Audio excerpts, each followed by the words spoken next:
Hello दोस्तों, आप लोगों का स्वागत है पगला एक्सप्लेन चैनल पे। तो आज हम लोग आई एम द फेटेड विलन के एपिसोड 4 को एक्सप्लेन करेंगे। तो बिना किसी देरी के एपिसोड को शुरू करते हैं। तो हम लोगों ने पिछले एपिसोड में देखा था कि गोचंग ने लॉन्ग को बड़ी आसानी के साथ मसल के रख दिया था और उसकी बॉडी मिंग को दे दी थी हस्बैंड कहने पे। साथ ही में गोचंग को यह भी पता चला था कि वहाँ पे कुछ लोग हैं जो कि मिंग से बॉडी को छीनने की कोशिश कर सकते हैं। तो गोचंग उसे वहाँ से डरा के भगा देता है। वहीं पे वो लड़की फुल स्पीड से भागते हुए डायरेक्ट अपने क्लैन पे आती है और आने के बाद अपने मन के अंदर सोचती है कि गोचंग काफी ज्यादा शक्तिशाली है और उसने लॉन्ग की बॉडी को अपने फियांसे को दे दिया है। वो इन सभी चीजों को ड्रैगन क्लैन के बारे में बता सकती है और साथ ही में वो उन्हें अपना सपोर्ट भी देगी जिससे उन्हें फायदा होगा। वहीं पे हम लोग गोचंग को देखते हैं जो कि इस लड़की का भाई काफी दिनों से पीछा कर रहा था, यही सोचते हुए कि वो कभी भी इस इन्फॉर्मेशन को लीक नहीं होने दे सकता है। बेशक ये फ्री में थोड़ी ना करेगा, ये मिंग से दोबारा हस्बैंड कहलवाएगा। इसके बाद गोचंग अपने लोगों से कहता है कि जाओ और जाके पूरे इलाके को सील कर दो, जो भी घुसने की कोशिश करे तुरंत उसे मार देना। खैर उसके बाद हम लोग पंखों वाली लड़की को देखते हैं जो कि जैसे ही अपने घर के अंदर आती है तो फिर वहाँ पे बहुत सारे लोग इकट्ठा हो रखे थे जो कि लॉन्ग के मरने से काफी ज्यादा निराश थे और इनकी बातें सुनो तो फिर तुम्हें हंसी ही आ जाएगी। वहीं पे आंट जुए के दो छोटे छोटे भतीजे भी थे और इन्हें भी गोचंग से बदला लेना था। हालांकि वो लड़की उन्हें समझाने की कोशिश करती है कि शांति रखो, वो हमारा बाप है, पावर के मामले में कुचल सकता है, लेकिन इन लोगों को लॉन्ग का बदला किसी भी कीमत पे लेना था। और ये सभी आगे से चिल्लाने लगते हैं कि हम सभी एक साथ जाएंगे और गोचंग को मार के रख देंगे। जिस पे ये लड़की भी आगे से उनकी बात मान लेती है क्योंकि ये लोग कभी भी गोचंग को छोड़ नहीं सकते हैं, क्या पता वो कब आगे बढ़ के उनके ऊपर ही हमला कर दे। उसी टाइम पे वहाँ पे गोचंग आता है जो कि बड़े आराम से ताली बजाते हुए कहता है कि अरे वाह, यहाँ तो पूरी बैठक लगी हुई है बस इस बारे में डिसाइड करने के लिए कि कौन मुझे मारने वाला है। अब इसे आंटी की तो सांसें अटक जाती हैं क्योंकि उन्होंने अभी ही तो गोचंग की पावर सही थी। जिसपे वो सभी लोग आगे से कहते हैं तो कौन है बे जो हमारे इलाके के अंदर घुस आया। गोचंग आगे से उसे चुप रहने का इशारा करता है और उसे कहता है कि हम पुराने दोस्त हैं और अगर मैं यहाँ पे आता हूँ तो फिर तुम्हें दिक्कत ही क्या है। वहीं पे वो लड़की आगे से तुरंत समझ जाती है कि झुकने का टाइम आ चुका है और वो तुरंत गोचंग को लॉर्ड कहने लगती है। उसके भतीजे उसे पूछते हैं कि ये कौन है, तो वो कहती है कि पूछो नहीं, बस चुपचाप पीछे खड़ी रहो। वहीं पे गोचंग को वाइन काफी ज्यादा पसंद थी तो वो अचानक से टेलीपोर्ट होके वाइन के पास पहुंच जाता है और पीने लगता है। वहीं पे वो लोग गोचंग से कहते हैं कि तुम्हारी हिम्मत कैसे हुई हमारी एक्सक्लूसिव वाइन को छूने की, वो सिर्फ हमारे लोगों के लिए है, तुम जैसा इंसान जो कि बाहर से आया है उसकी औकात ही नहीं है। खासकर वो गोचंग, वो तो बहुत ज्यादा कमीना है। गोचंग भी आगे से कहता है कि हाँ, गोचंग बहुत ज्यादा कमीना है, लेकिन मुझे इतना ज्यादा पता है कि उसे लोगों को मारने में बहुत ज्यादा मजा आता है, खासकर वो जो मासूम होते हैं, लेकिन उसे उन लोगों को और ज्यादा मजा आता है मारने में जो उसकी बेइज्जती करते हैं। वहीं पे वो लड़की अपने घुटनों पे बैठ जाती है और गोचंग को समझाने लगती है कि ये सब कुछ गलत फहमी है। गोचंग बहुत ज्यादा अच्छा और ईमानदार इंसान है और लॉन्ग टैंग के मुकाबले में तो गोचंग बहुत ज्यादा शक्तिशाली और ताकतवर है, जिससे वहाँ के सभी लोग उनकी मालकिन को ये सब करता हुआ देख के हैरान हो जाते हैं कि वो इस तरह से घुटनों पे होकर बैठ के इस तरह से माफी क्यों मांग रही हैं और लॉन्ग टैंग की बेइज्जती क्यों कर रही हैं। वहीं पे गोचंग भी उस लड़की से कहता है क्या बकवास कर रही हो, मैं गोचंग लॉन्ग टैंग के मुकाबला कैसे कर सकता हूँ, वो तो मेरे सामने तिनका भी नहीं है। इसके बाद गोचंग उन लोगों से कहता है कि मैंने सुना कि तुम लोग मुझे ढूंढ रहे थे, बता सकते हो क्यों। जिसपे वो सभी लोग जल्दबाजी में आगे बढ़ते हैं और गोचंग के ऊपर हमला कर देते हैं और वो लड़की पीछे से कहती रह जाती है कि बिल्कुल भी नहीं, ऐसा मत करना, तुम्हें पता भी नहीं है कि वो क्या कर सकता है। और वो गोचंग से कहती है कि इन्हें माफ कर दो, इनके ऊपर दया दिखाओ। गोचंग आगे से कहता है कि ये मुझे मारना चाहते हैं, मैं दया कैसे दिखा सकता हूँ, अच्छा तो यही रहेगा कि मैं इन्हें मार ही दूं।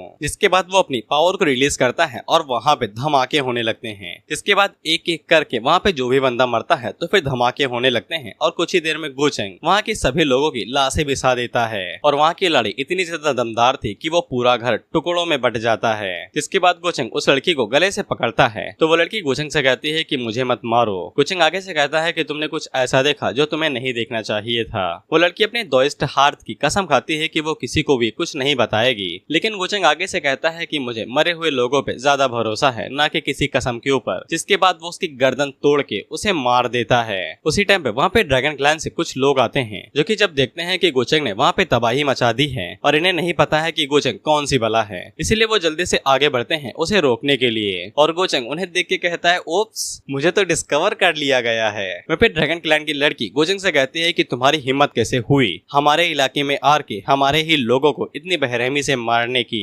इसके बाद सीन कट होके मिंग के ऊपर आ जाता है जहाँ पे वो सर्कुलेशन से बाहर निकलती है और ब्रेक थ्रू कर लेती है और उसे भी समझ में आ जाता है कि गोचंग ने उसकी मदद की है इस प्रॉब्लम को सॉल्व करने में, कि कोई भी उसे परेशान करने के लिए नहीं आया। वहीं पे मिंग का दिल अभी भी नहीं मान रहा था कि गोचंग पिछली लाइफ के दौरान उसे बुरा बर्ताव इसलिए कर रहा था क्योंकि उसके पास डिमोनिक हार्ट था और उसे ऐसा लगता है कि गोचंग इस जिंदगी के अंदर भी सिर्फ दिखावा कर रहा है उसे बेवकूफ बनाने के लिए। हालांकि मिंग अभी भी 50-50 थी, इसीलिए बस वो अभी अपनी कल्टीवेशन के ऊपर फोकस करना चाहती थी और सिर्फ मिंग को ही पता था कि इमॉर्टल स्पिरिट कहाँ पे पैदा होने वाली है, इसीलिए वो उस तरफ जाने लगती है ताकि वो उसे अचीव कर सके। इसके बाद हम लोग हीमिंग को देखते हैं जो कि काफी जल्दी जल्दी ब्रेक थ्रू कर रहा था और उसे ऐसा लगता है कि इस सीनियर की वजह से ही उसे ये सभी ब्लेसिंग मिली है और वो किसी सुप्रीम एग्जिस्टेंस की तरह ही अब चमकने वाला है। उसी टाइम पे मिंग की बहन वहाँ पे आती है जो कि उसे बताती है कि जो उसने टेक्निक दी थी उसकी वजह से 2 इंसेक्टर उसे मिलना चाहते हैं। इसे मिंग को ऐसा लगता है कि उन्हें वेडिंग टेक्निक के अंदर कुछ पता चल चुका है, इसीलिए वो लोग मिंग से मिलना चाहते हैं। लेकिन उसी टाइम पे गोचंग उसे दोबारा अपने पास समन कर लेता है और उसे अपना स्पिरिचुअल बॉडी दिखाता है। इससे मिंग को ऐसा लगता है कि सब कुछ ठीक ठाक है और वैसे भी उसके पास सुप्रीम एग्जिस्टेंस वाला कोई दोस्त है। वहीं पे मिंग की बहन उसे कहती है कि तुम्हें चिंता करने की जरूरत नहीं है, इंसेक्टर काफी ज्यादा खुश हैं और वो तुम्हें काफी अच्छे से ट्रीट करेंगे।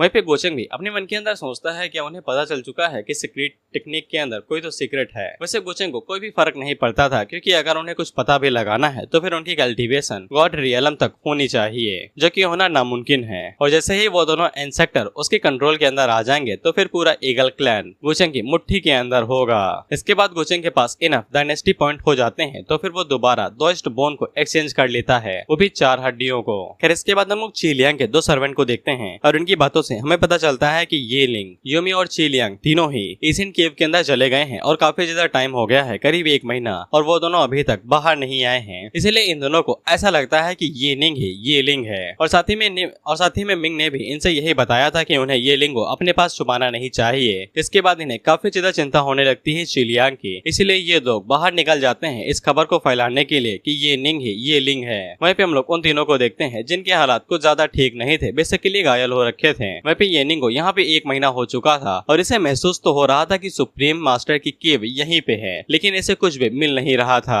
वहीं पे लॉकेट ये लिंग से कहता है, क्या तुम्हें सच में यकीन है कि इन दोनों की कोई गड़बड़ तो नहीं है? वहीं पे ये लिंग आगे से कहता है कि मैं तो शक करना नहीं चाहता था, लेकिन तुम्हारी वजह से मैं करूंगा। वहीं पे लॉकेट भी गधा था, उसे यूमे के ऊपर शक बिल्कुल भी नहीं हो रहा था उसके बैकग्राउंड और उसकी सिचुएशन के हिसाब से, लेकिन उसे चीलियांग के ऊपर शक हो रहा था क्योंकि उसका एशियन सेक्ट काफी ज्यादा बड़ा है। क्योंकि चीलियांग को शुरुआत से ही पता था कि ये लिंग डेमोनिक सक्सेसर हो सकता है, लेकिन इसके बावजूद वो उसकी मदद कर रही थी और एक दोस्ती के नाते ये सब कुछ बिल्कुल भी सही बात नहीं है। और लॉकेट को पूरा शक चीलियांग के ऊपर ही हो रहा था, भले ही उसका मकसद थोड़ा सा नॉर्मल हो, लेकिन उसके ऊपर बिल्कुल भी भरोसा नहीं किया जा सकता है। और वो ये लिंग से कहता है कि जल्दी से तुम्हें कदम उठाना पड़ेगा, नहीं तो देर हो सकती है। इसके बाद ये लिंग चीलियांग से कहता है कि आगे काफी ज्यादा बड़ा खतरा हो सकता है और क्योंकि यूमी पूरी तरीके से घायल है तो फिर यूमी ये लिंग के साथ जाएगी और चीलियांग अलग अपना रास्ता देखेगी। चीलियांग भी इस बात को समझ जाती है और वो उन दोनों के ऊपर चिल्लाते हुए कहती है कि तुम दोनों बस एक साथ जाना चाहते हो और मुझे लात मार के यहाँ से बाहर निकालना चाहते हो। और वो येलिंग से कहता है कि तुम्हें लगता है कि मैंने इतनी सारी मदद सिर्फ तुमसे वो अपॉर्चुनिटी छीनने के लिए की है। वहीं पे येलिंग यही समझाने की कोशिश करता है कि वो ये सब कुछ सबकी खातिर कर रहा है, लेकिन उसी टाइम पे वहाँ पे वो 5 गार्ड आ जाते हैं जो अपनी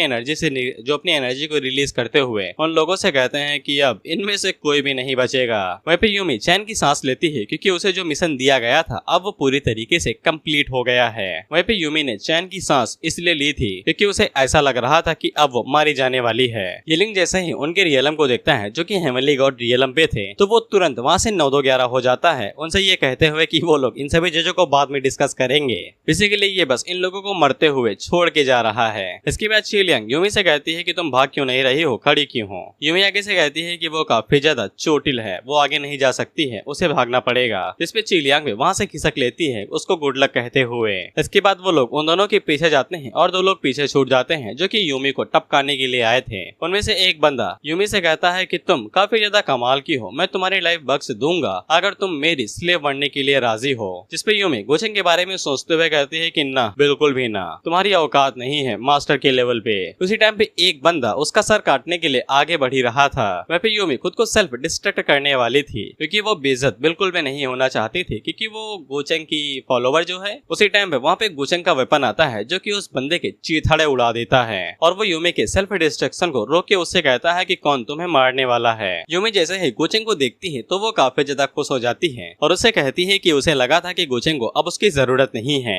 गोचेंग उससे कहता है कि मैं ऐसा कैसे होने दे सकता हूँ भाई, मैंने तुम्हें टास्क दिया था, मैं तुम्हें मरने थोड़ी ना दे सकता हूँ। जिससे यूमी खुश हो जाती है और वो गोचेंग को गले लगा लेती है। गोचेंग उसे कहता है कि तुम कब से इस तरह से बच्चों वाला काम करने लगी, भाई को अच्छे से पता है कि लड़कियां कैसे सेट की जा सकती हैं। मरने के एंड मौके पे ने भाई ने हीरो वाली एंट्री मारी। अगर तुम्हें लगता है कि देर हो सकती है तो भाई के पास टेलीपोर्टेशन की ताकत है, भाई लाइट की स्पीड से इधर से उधर हो सकते हैं यूं ही चुटकियों में। और फिर वो बंदा जो कि यूमी को स्लेव बनाने वाला था वो गोचेंग के ऊपर चिल्लाते हुए कहता है कि तुम्हारी हिम्मत कैसे हुई हेवनली गॉड रियलम के बंदे को इग्नोर करने की। फिर गोचेंग उसे इग्नोर करते हुए यूमी से कहता है कि तुम्हें तो काफी ज्यादा चोट लगी है, मिशन को पूरा करते करते चलो मैं तुम्हारी चोटों को ठीक कर देता हूँ। उसी टाइम पे वो बंदा गोचेंग के ऊपर अटैक करने वाला था, लेकिन गोचेंग के वेपन के अंदर से इतनी ज्यादा एनर्जी रिलीज होती है और उस एनर्जी के अंदर से पता नहीं कितने सारे मॉन्स्टर या फिर उनका प्रतिबिंब बाहर निकलता है। और मुझे लगता है कि अभी तक हेलबर्ड ने जितने भी लोगों की लाशें बिछाई हैं उसने उन सभी की स्पिरिट को कंज्यूम कर लिया है, तभी तो उसके वेपन के अंदर इतनी सारी स्पिरिट कैद है और इतने सारे लोग दिखाई दे रहे हैं। वहीं पे हेलबर्ड की पावर को ही देख के उस बंदे के पसीने छूट जाते हैं, जिसके बाद वहाँ पे सिर्फ मौत का आघात होता है और चिल्लाने की आवाज सुनाई देती है। इसके बाद गोचेंग चीलियांग और येलिंग के बारे में सोचते हुए कहता है कि उसे अब तो कुछ करने की जरूरत ही नहीं है। चीलियांग जैसे ही अपने दो सर्वेंट से मिलेगी तो फिर उनके जरिए सभी लोगों को पता चल जाएगा कि येलिंग अभी कहाँ पे है और वही डिमोनिक सक्सेसर है। इसके बाद सभी लोग इकट्ठा होंगे और येलिंग का पीछा करेंगे और उसका शिकार करेंगे। इसके बाद येलिंग को उसके इंसेक्टर की स्लेव या फिर केव मिल जाएगी और उसके बाद गोचेंग को सब कुछ मिल जाएगा और उसे काम करने की कोई जरूरत ही नहीं है। वहीं पे यूमी केव से बाहर निकलती है जो कि गोचेंग को शुक्रिया कहती है उसका ख्याल और उसकी चोटों को ठीक करने के लिए।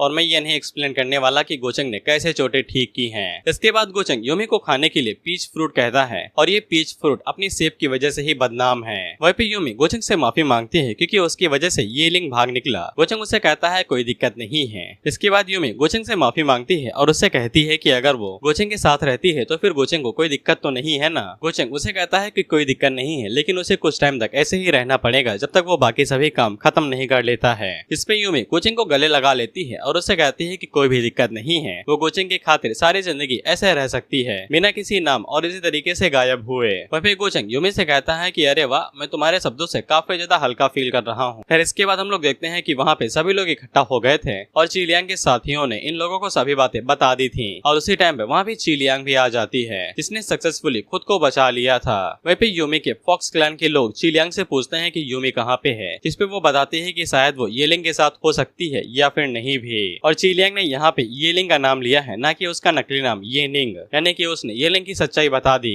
जिससे वो सभी लोग काफी ज्यादा घबरा जाते हैं क्योंकि येलिंग को अभी ये लोग डिमोनिक सक्सेसर समझ रहे हैं। इसके बाद वो लोग येलिंग को लेके बात करने लगते हैं कि वो लोग 5 एजेंट क्लैन उनका पीछा कर रहे थे और इन्हें ऐसा लगने लगता है कि वो पांचों उन लोगों का पीछा इसलिए कर रहे होंगे क्योंकि येलिंग ने उनके एंसेस्टर की क्रॉप्स के अंदर से लाइफ एसेंस को चुरा लिया था, जबकि ये वाला कांड तो गोचेंग ने किया था। जिसके बाद वो सभी लोग वहाँ पे चिल्लाने लगते हैं कि वो लोग येलिंग को ऐसे छोड़ नहीं सकते हैं, उन्हें किसी भी कीमत पे उसे पकड़ना पड़ेगा, नहीं तो कई सारे लोगों की जाने जा सकती हैं। वहीं पे वो सभी लोग सोचते हैं कि अगर यहाँ पे गोचेंग होता तो फिर इतनी ज्यादा परेशानी न होती। वहीं पे लिली भी अपना सर हाँ में हिला के कहती है कि हाँ हाँ। उसी टाइम पे वहाँ पे गोचेंग आता है जो कि उन लोगों से पूछता है कि तुम लोग डिमोनिक सक्सेसर को लेके बात कर रहे हो, क्या मैं थोड़ी सी मदद कर सकता हूँ। जिसके बाद उन लोगों के बीच में इस बात को लेके बहस होने लगती है कि कौन येलिंग को पकड़ने के लिए जाएगा, जिसपे कई गोचेंग के ऊपर ही बोले लगाते हैं। गोचेंग आगे से कहता है कि यहाँ पे उसे भी और ज्यादा कई अच्छे लोग हो सकते हैं जो इस काम के लिए बेहतर हैं, लेकिन अल्टीमेटली गोचेंग को ही चुन लिया जाता है। वहीं पे ये बंदा जो कि अभी धुंधले में है, गायब सा है, ये गोचेंग को कुछ ज्यादा ही सपोर्ट कर रहा है। इसके बाद गोचेंग लैंग टियान के पास जाता है और उससे कहता है क्या तुम्हें कोई स्पेशल जानकारी है। इस पे लैंग टियान वहाँ पे बताना शुरू करता है कि येलिंग शायद से एशियन क्लैन के जो टॉम्ब हैं यानी कि कब्रें हैं उनके क्रॉप्स को एब्जॉर्ब कर रहा होगा अपनी कल्टीवेशन को बढ़ाने के लिए। चीलियांग आगे से बताती है कि येलिंग उसे ज्यादा देर तक अलग नहीं हुआ था और तब तक तो उसने कुछ भी नहीं किया था। जिसपे पेंग उसे कहता है क्या तुम अभी भी उसे प्रोटेक्ट करने के बारे में सोच रही हो। जिसपे चीलियांग को भी ऐसा लगता है कि शायद से येलिंग अभी ये आगे करने के बारे में सोच रहा हो। इसके बाद गोचेंग उन लोगों से कहता है कि अगर वो लोग इसी तरीके से येलिंग को ढूंढते रहेंगे तो फिर उनके ऊपर खतरा बन सकता है, क्योंकि एशियन इंसेक्ट वाले भी उन्हें ढूंढ रहे हैं और अगर सामना उनके साथ हो जाता है तो वो लोग अपनी जान भी गवा सकते हैं। इसीलिए बेहतर यही होगा कि वो लोग अलग अलग होकर ये लिंक के ट्रेसेस को ढूंढे, ना कि उसके पीछे जाएं। और क्योंकि ये बात गोचंग ने कही थी तो फिर वो सभी मान जाते हैं और अपने अपने काम से निकल जाते हैं। वहीं पे गोचंग चियानलिंग से कहता है कि ऐसा लगता है कि हमें इस बात को भुला देना चाहिए कि हम लोग ये लिंक के ऊपर से डिमोनिक सक्सेसर का धब्बा हटा सकते हैं। भले ही तुम और मैं उसके ऊपर भरोसा करें, लेकिन ये लोग नहीं करने वाले हैं। जिस पे चिलियांग आगे से कहती है कि उसे भी ऐसा लग रहा है कि उसने कोई गलती कर दी है। जिसके बाद चिलियांग गोचंग से कहती है कि वो भी काफी ज्यादा बिजी होगा उन लोगों के साथ में। जिसपे गोचंग कहता है कि बेशक वो सभी लोग इधर उधर घूम रहे हैं, वो भी किसी चीज के ही पीछे पड़े हुए हैं, तो फिर मैं उनसे वो चीज छीन लूं तो इसमें क्या ही बुराई है। और वैसे भी तुम्हें ऐसा तो नहीं लगता है ना कि मेरा गोकुलन किसी काम के मामले में थोड़ा सा भी फेर बदल कर सकता है। खैर इसके बाद हम लोग ड्रैगन क्लैन और बाकी सभी क्लैन वालों को देखते हैं और गोचंग ने अभी तक यहाँ पे जितनी भी तबाही मचाई थी वो सभी ड्रैगन क्लैन वालों के खिलाफ ही थी, चाहे वो लॉन्गडेन को मारना हो या फिर वो पंखों वाली लड़की को। इसीलिए ये सभी लोग गोचंग के खिलाफ काफी ज्यादा भड़के हुए थे और उनमें से एक बंदा जो कि ड्रैगन क्लैन की तरफ से था वो उन लोगों से कहता है कि हमें ड्रैगन ऑर्डर का इस्तेमाल करना चाहिए और जितने भी यहाँ पे क्लैन है उन सभी के यंग टैलेंट्स का इस्तेमाल करते हुए गोचंग को यहाँ पे लाना चाहिए। हम उसे दिखा देंगे कि ये कोई ऐसी जगह नहीं है जहाँ पे वो जो चाहे वो कर सकता है। इसके बाद हम लोग मिंग को देखते हैं और क्योंकि इसे पता है कि इमोर्टल स्पिरिट यहीं आसपास ही पैदा होगी तो फिर ये सभी चीजों को पहले से ही सेट कर रही है और इसे अच्छे से पता है कि इतनी समय गोचंग हर किसी को अपनी उंगलियों की मदद से नचा रहा है और वो अपने मन के अंदर सोचती है क्या उसे गोचंग को इस अपॉर्चुनिटी के बारे में बता देना चाहिए। इसके बाद हम लोग येलिंग को देखते हैं और यूमी उसके पास दोबारा आ गई थी। वहीं पे येलिंग को जैसे ही पता लगता है कि उसके ठिकाने का पता चल चुका है और लोग उसे कुत्तों की तरह ढूंढ रहे हैं तो वो आगे से चिलियांग को इसका जिम्मेदार समझने लगता है और उसे लगता है कि गोचंग और वो दोनों काफी टाइम से एक दूसरे के साथ काम कर रहे थे। वहीं पे यूमी चिलियांग की साइड लेने की कोशिश करती है तो येलिंग उसे बताता है कि अगर तुम्हारी किस्मत ना अच्छी होती तो फिर तुम्हारी बॉडी भी ना बचती। वहीं पे यूमी आगे से कहती है कि वो तो काफी ज्यादा कमजोर हो गई थी और वो सभी लोग चिलियांग और उसके पीछे भागते हुए गए थे, इसलिए ये उन्हीं दोनों की मेहरबानी है कि यूमी अभी तक जिंदा है। इससे येलिंग के मन के अंदर दोबारा लड्डू फूटने लगते हैं। उसी टाइम पे हम लोग देखते हैं कि एक कुएं के अंदर से लॉकेट बाबू बाहर निकलते हैं जो कि येलिंग को बताते हैं कि सील ओपन हो चुकी है और उसके अंदर कई सारी कमाल की चीजें पड़ी हुई हैं और अगर कोई होली रियलम का कल्टीवेटर अंदर घुसता है तो वो तुरंत मारा जाएगा। जिसके बाद वो उन दोनों से कहता है कि मुझे क्लोजली फॉलो करना, अंदर कई सारे ट्रैप्स अभी भी हैं। इसके बाद येलिंग यूमी से भी यही कहता है कि तुम मुझे क्लोजली फॉलो करना तो ही मैं तुम्हें प्रोटेक्ट कर पाऊंगा। वह पे यूमी कहती है ठीक है और अपने मन के अंदर सोचती है कि बिल्कुल मुझे तुम्हें क्लोजली फॉलो करना ही पड़ेगा ना। जिसके बाद वो दोनों कुएं के अंदर चले जाते हैं। वहीं पे यूमी पीछे की तरफ निशान छोड़ते जाती है और वैसे ही गोचंग को पता चल जाता है कि येलिंग का ठिकाना अभी कहाँ पे है और उसे यह भी पता चल जाता है कि सील ओपन हो चुकी है। इसके बाद वो अपनी सर्वेंट को बुलाता है और उसे कहता है कि जाओ और जाके सभी को बता दो कि गोचंग के ठिकाने के बारे में पता चल चुका है और वो अपने मन के अंदर सोचता है कि तभी तो वहाँ पे सभी लोग इकट्ठा हो पाएंगे और डिमोनिक सक्सेसर के खिलाफ वहाँ पे लड़ाई करेंगे। इसके बाद हम लोग चिलियांग और उसके सर्वेंट को देखते हैं और वो चिलियांग को आगे बताता है कि उन्हें गोचंग के जरिए पता चल चुका है कि येलिंग अभी कहाँ पे है और वो चिलियांग से पूछता है क्या वो येलिंग को देख के दोबारा सेंटिमेंटल तो नहीं हो जाएगी। इस पे चिलियांग आगे से कहती है कि वो इस बार येलिंग से भी अपने रिश्ते पूरी तरीके से काट लेगी। इसके बाद हम लोग देखते हैं कि जितने भी कल्टीवेटर थे गोचंग की साइड वाले वो सभी लोग वहाँ पे इकट्ठा होने लगते हैं ताकि येलिंग का पूरे स्वैग के साथ स्वागत किया जा सके। वहीं पे हम लोग ब्लैक ईगल क्लैन के लोगों को देखते हैं जिनके साथ हम लोग मिंगी बड़ी बहन को भी देखते हैं और इन्हें बिल्कुल भी समझ में नहीं आता है कि बाहर वाले लोग इकट्ठा एक जगह पे इकट्ठा क्यों हो रहे हैं और इन्हें लगता है कि वहाँ पे शायद कोई इमोर्टल ट्रेजर हो सकता है। इसमें मिंग की बहन आगे से कहती है कि क्या फर्क पड़ता है, एशियन ड्रैगन क्लैन ने यहाँ पे ऑर्डर को इश्यू कर दिया है, हमारी सबसे पहले प्रायोरिटी गोचंग है, हमें उसे पकड़ना पड़ेगा। वहीं पे मिंग अपने मन के अंदर सोचता है कि उसके फैमिली के 2 इंसेक्टर ने वेडिंग ड्रेस टेक्निक को मास्टर कर लिया है और जैसे ही उसकी बहन यहाँ से निकल जाएगी तो फिर सभी चीजें अब उसकी मुट्ठी के अंदर आ जाएंगी। जिसके बाद हम लोग यूमी और येलिंग को देखते हैं जो कि अंदर की तरफ जा रहे थे। वहीं पे यूमी इंफॉर्मेशन निकलवाने के लिए येलिंग से पूछती है क्या ये कोई दूसरी दुनिया है, जिसपे येलिंग बताता है कि हाँ ये एक दूसरा डायमेंशन है जहाँ पे उसके फोर फादर उसके लिए कई सारी चीजें छोड़ के गए हैं। इसके बाद वो अपनी असली आइडेंटिटी को रिवील करते हुए बताता है कि वो एशिएंट heavenly Lord of reincarnation successor है और वो आगे से चिल्लाते हुए कहता है कि बाहर के लोगों को लगता है कि मैं डिमोनिक सक्सेसर हूँ हूँ, लेकिन ये सब कुछ उस गोचंग के कारनामे की वजह से हो रहा है। लेकिन मैं बहुत जल्द ही सभी लोगों के सामने असलियत को ला दूंगा कि मैं कोई डिमोनिक सक्सेसर नहीं हूँ। इसके बाद यूमी से कहता है कि तुम उसके बहुत ज्यादा क्लोज हो, लेकिन तुम्हें उससे सावधान रहना चाहिए, वो बहुत ज्यादा खतरनाक आदमी हो सकता है। जिस पे यूमी आगे से कहती है कि हाँ, उसे काफी अच्छे से पता है। इसके बाद लॉकेट भाई साहब येलिंग को बताते हैं कि सामने की तरफ टेस्ट शुरू होने वाला है। तो फिर हम लोग देखते हैं कि वहाँ पे एक रास्ता था और उस रास्ते के नीचे लावा भरा पड़ा था और लावा कम नहीं था, तो फिर वहाँ पे कई सारे मॉन्स्टर और ऊपर से स्नेक भी थे। जिसके बाद हम लोग गोचंग को देखते हैं जो कि कुएं के पास आ जाता है और यूमी की पूंछ के पंखों की वजह से उसे पता चल जाता है कि ये दोनों पहले ही कुएं के अंदर जा चुके हैं। वहीं पे गोचंग ने सारी सेटिंग पहले ही कर दी थी।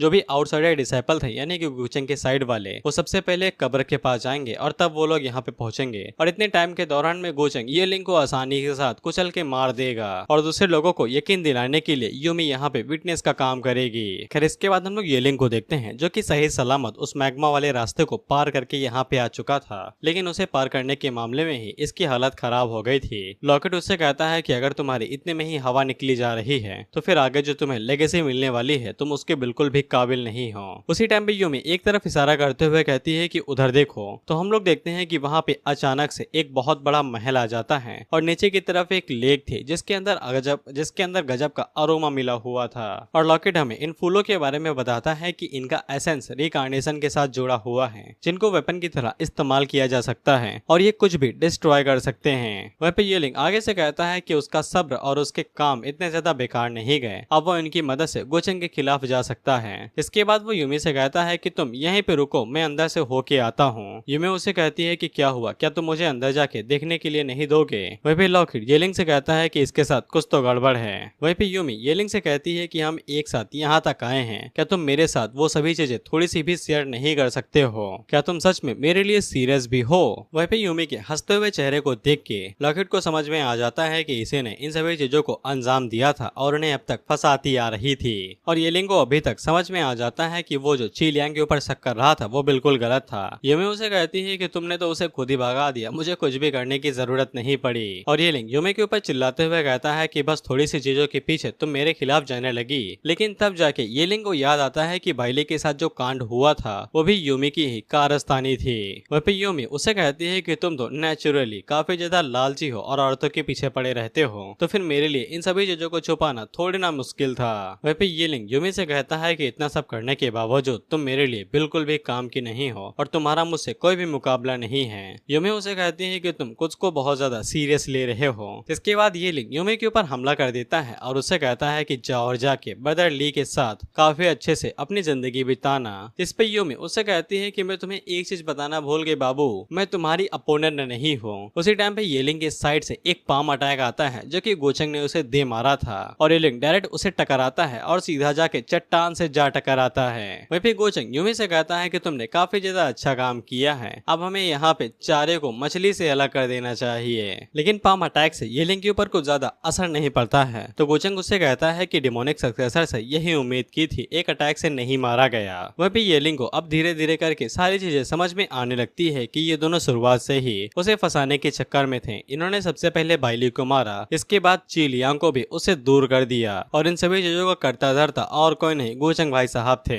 वहीं पे लॉकेट भाई साहब येलिंग से कहते हैं कि अभी हम डिसएडवांटेज में हैं, उसे जितना ज्यादा हो सके उतना ज्यादा बहलाने की कोशिश करो। अगर हमारी किस्मत काफी ज्यादा अच्छी रही तो फिर क्या पता हेवनली लॉर्ड खुद ही बाहर आ जाए और हमारी मदद कर दें। इसलिए येलिंग गोचंग से कहता है कि अगर तुम मुझे मार देते हो तो फिर बलि का बकरा कौन बनेगा तुम्हारे लिए। गोचंग आगे से कहता है कि ये तुम्हें जानने की जरूरत नहीं है, तुम्हें मेरा बलि का बकरा बनने की जरूरत ही नहीं है, यानी कि अगर ये मर गया तो फिर गोचंग ही डिमोनिक सक्सेसर कहलाएगा ना। वहीं पे सिस्टम हरी झंडी दे देता है कि जाओ और जाके येलिंग को मार दो। इसके बाद येलिंग अपनी पावर्स को रिलीज करते हुए गोचंग से कहता है कि तुम बहुत ज्यादा आगे जा चुके हो, अब मुझे तुम्हें उखाड़ के फेंकना ही पड़ेगा। हम देखते हैं कि उसकी एनर्जी से एक साइड ड्रैगन बन जाता है और दूसरी साइड फीनिक्स। वहीं पे गोचंग आगे से कहता है कि तुम काफी ज्यादा कमजोर हो, तुम्हारी स्ट्रेंथ तुम्हारे एम्बिशन यानी कि मकसद को सपोर्ट नहीं करती है और इसी से तुम्हारी वीकनेस पता चलती है। इसके बाद गोचंग वहाँ पे एंडलेस टेक्निक का इस्तेमाल करता है, तो फिर उसकी सॉर्ड इतनी तेजी के साथ आगे बढ़ती है कि उसके दोनों ड्रैगन और फीनिक्स को बीच से ही तोड़ के रख देती हैं। वहीं पे लॉकेट को पता चल जाता है कि गोचंग यहाँ पे लॉ की पावर का इस्तेमाल कर रहा है। वहीं पे लॉ की पावर का इस्तेमाल एक अच्छी कल्टीवेशन के स्टेज पे पहुंचने के बाद ही किया जा सकता सकता है, जैसे कि हेवनली गॉड या फिर और कुछ, या फिर उससे भी ऊपर। वहीं पे ये लिंक लॉकेट की इन सभी बातों के बारे में सोच ही रहा था कि उसी टाइम पे गोचंग उसके पास उड़ते हुए आता है और उसके मुंह के ऊपर घुटना दे मारता है और उसे कहता है कि चिंता नहीं करो, मैं तुम्हें ज्यादा बुली नहीं करूंगा। वहीं पे गोचंग का घुटना खाने के बाद वो दोबारा चट्टान में जा घुसता है, लेकिन ये लिंक दोबारा वहां से बाहर निकलता है और गोचंग के ऊपर हमला करते हुए कहता है कि हम दोनों के बीच में कोई भी लड़ाई दंगा नहीं है, तो फिर तुम ये सब कुछ क्यों कर रहे हो। वहीं पे गोचंग आगे से हेलबर्ट का इस्तेमाल करते हुए कहता है कि तुम काफी टाइम से कल्टीवेशन की दुनिया में हो, तुम्हें तो पता ही होगा कि पैसा और शोहरत कितना ज्यादा दूसरे लोगों को जलन दिलाती है। और क्या तुमने मेरे फियांसे को धमकाया नहीं था कि तुम उसे स्लेव बना लोगे? क्या तुम इतनी जल्दी भूल गए? वहीं पे हेलबर्ट के निकलते हुए ऑरा को देख के लॉकेट को समझ में आ जाता है कि अगर वो दोनों टकराए तो यहीं पे मारे जाएंगे, और वो येलिंग से कहता है कि उसका जल्दी से इस्तेमाल करो नहीं तो मारे जाओगे। इसके बाद हम लोग देखते हैं कि हेलबर्ट सामने की तरफ एक स्लैश मारता है तो येलिंग तिबारा चट्टान से जा टकराता है और वहाँ पे खून ही खून हो जाता है। वहीं पे गोचंग उसे कहता है कि तुम्हारी मेंटालिटी काफी ज्यादा नादान है, मुझे तो यकीन ही नहीं हो रहा है कि तुम फेटेड वन हो। वहीं पे येलिंग अभी तक नहीं मरा था क्योंकि उसने डिवाइन आर्मर का इस्तेमाल किया था उस अटैक को ब्लॉक करने के लिए, लेकिन उसका डिवाइन आर्मर अब नहीं बचा था, वो एकदम खराब हो गया था। वहीं पे लॉकेट गोचंग की निकलती हुई पावर को देख के धीरे धीरे डरने लगता है। वहीं पे गोचंग दोबारा अपने वेपन को उठा लेता है और उससे कहता है कि देखता हूँ कि तुम कितना ज्यादा मरने से इनकार करते हो, तुम्हें मरना तो है ही है। वहीं पे येलिंग को अचानक से महसूस होता है कि हेवनली लॉर्ड बाहर आ चुका है, मुझे बचा लो, मैं आपका सक्सेसर हूँ। उसी टाइम पे गोचंग भी हमला करने के लिए आगे बढ़ रहा था। उसी टाइम पे हम लोग हेवनली लॉर्ड को देखते हैं जो कि जाग उठता है और वो गोचंग के ऊपर डायरेक्ट अपनी बीम से अटैक कर देता है। गोचंग भी उसे डायरेक्ट हिट खाता है लेकिन उसे कुछ भी नहीं होता है, बस पीछे की तरफ खिसक जाता है। यूमी उसे बताती है कि ये हेवनली लॉर्ड ऑफ रिकार्नेशन है। वह भी येलिंग अपने मास्टर को देख के काफी ज्यादा खुश हो जाता है कि कम से कम वो जिंदा तो बच गया। वह पे हेवनली लॉर्ड लॉकेट वाले से कहता है कि तुमने मुझे बहुत ज्यादा निराश किया है। वह पे गोचंग अपनी आदत से मजबूर और वो हेवनली लॉर्ड को भी उंगली करते हुए कहता है कि तुम तो किसी काम के नहीं निकले, काफी ज्यादा कमजोर हो। इस पे हेवनली लॉर्ड वहाँ पे अपनी एनर्जी को रिलीज करते हुए कहता है कि ज्यादा उछलो नहीं। वहीं पे उसकी एनर्जी से गोचंग को तो घंटा फर्क नहीं पड़ता है, लेकिन यूमी को काफी ज्यादा तकलीफ होने लगती है। वहीं पे येलिंग आगे से चिल्लाते हुए कहता है कि अब उन दोनों की लाशें यहीं पे बिछ जाएंगी, कोई भी उसके मास्टर को हरा नहीं सकता है। वहीं पे यूमी को काफी ज्यादा तकलीफ होने लगती है तो वो गोचंग की तरफ देखने लगती है।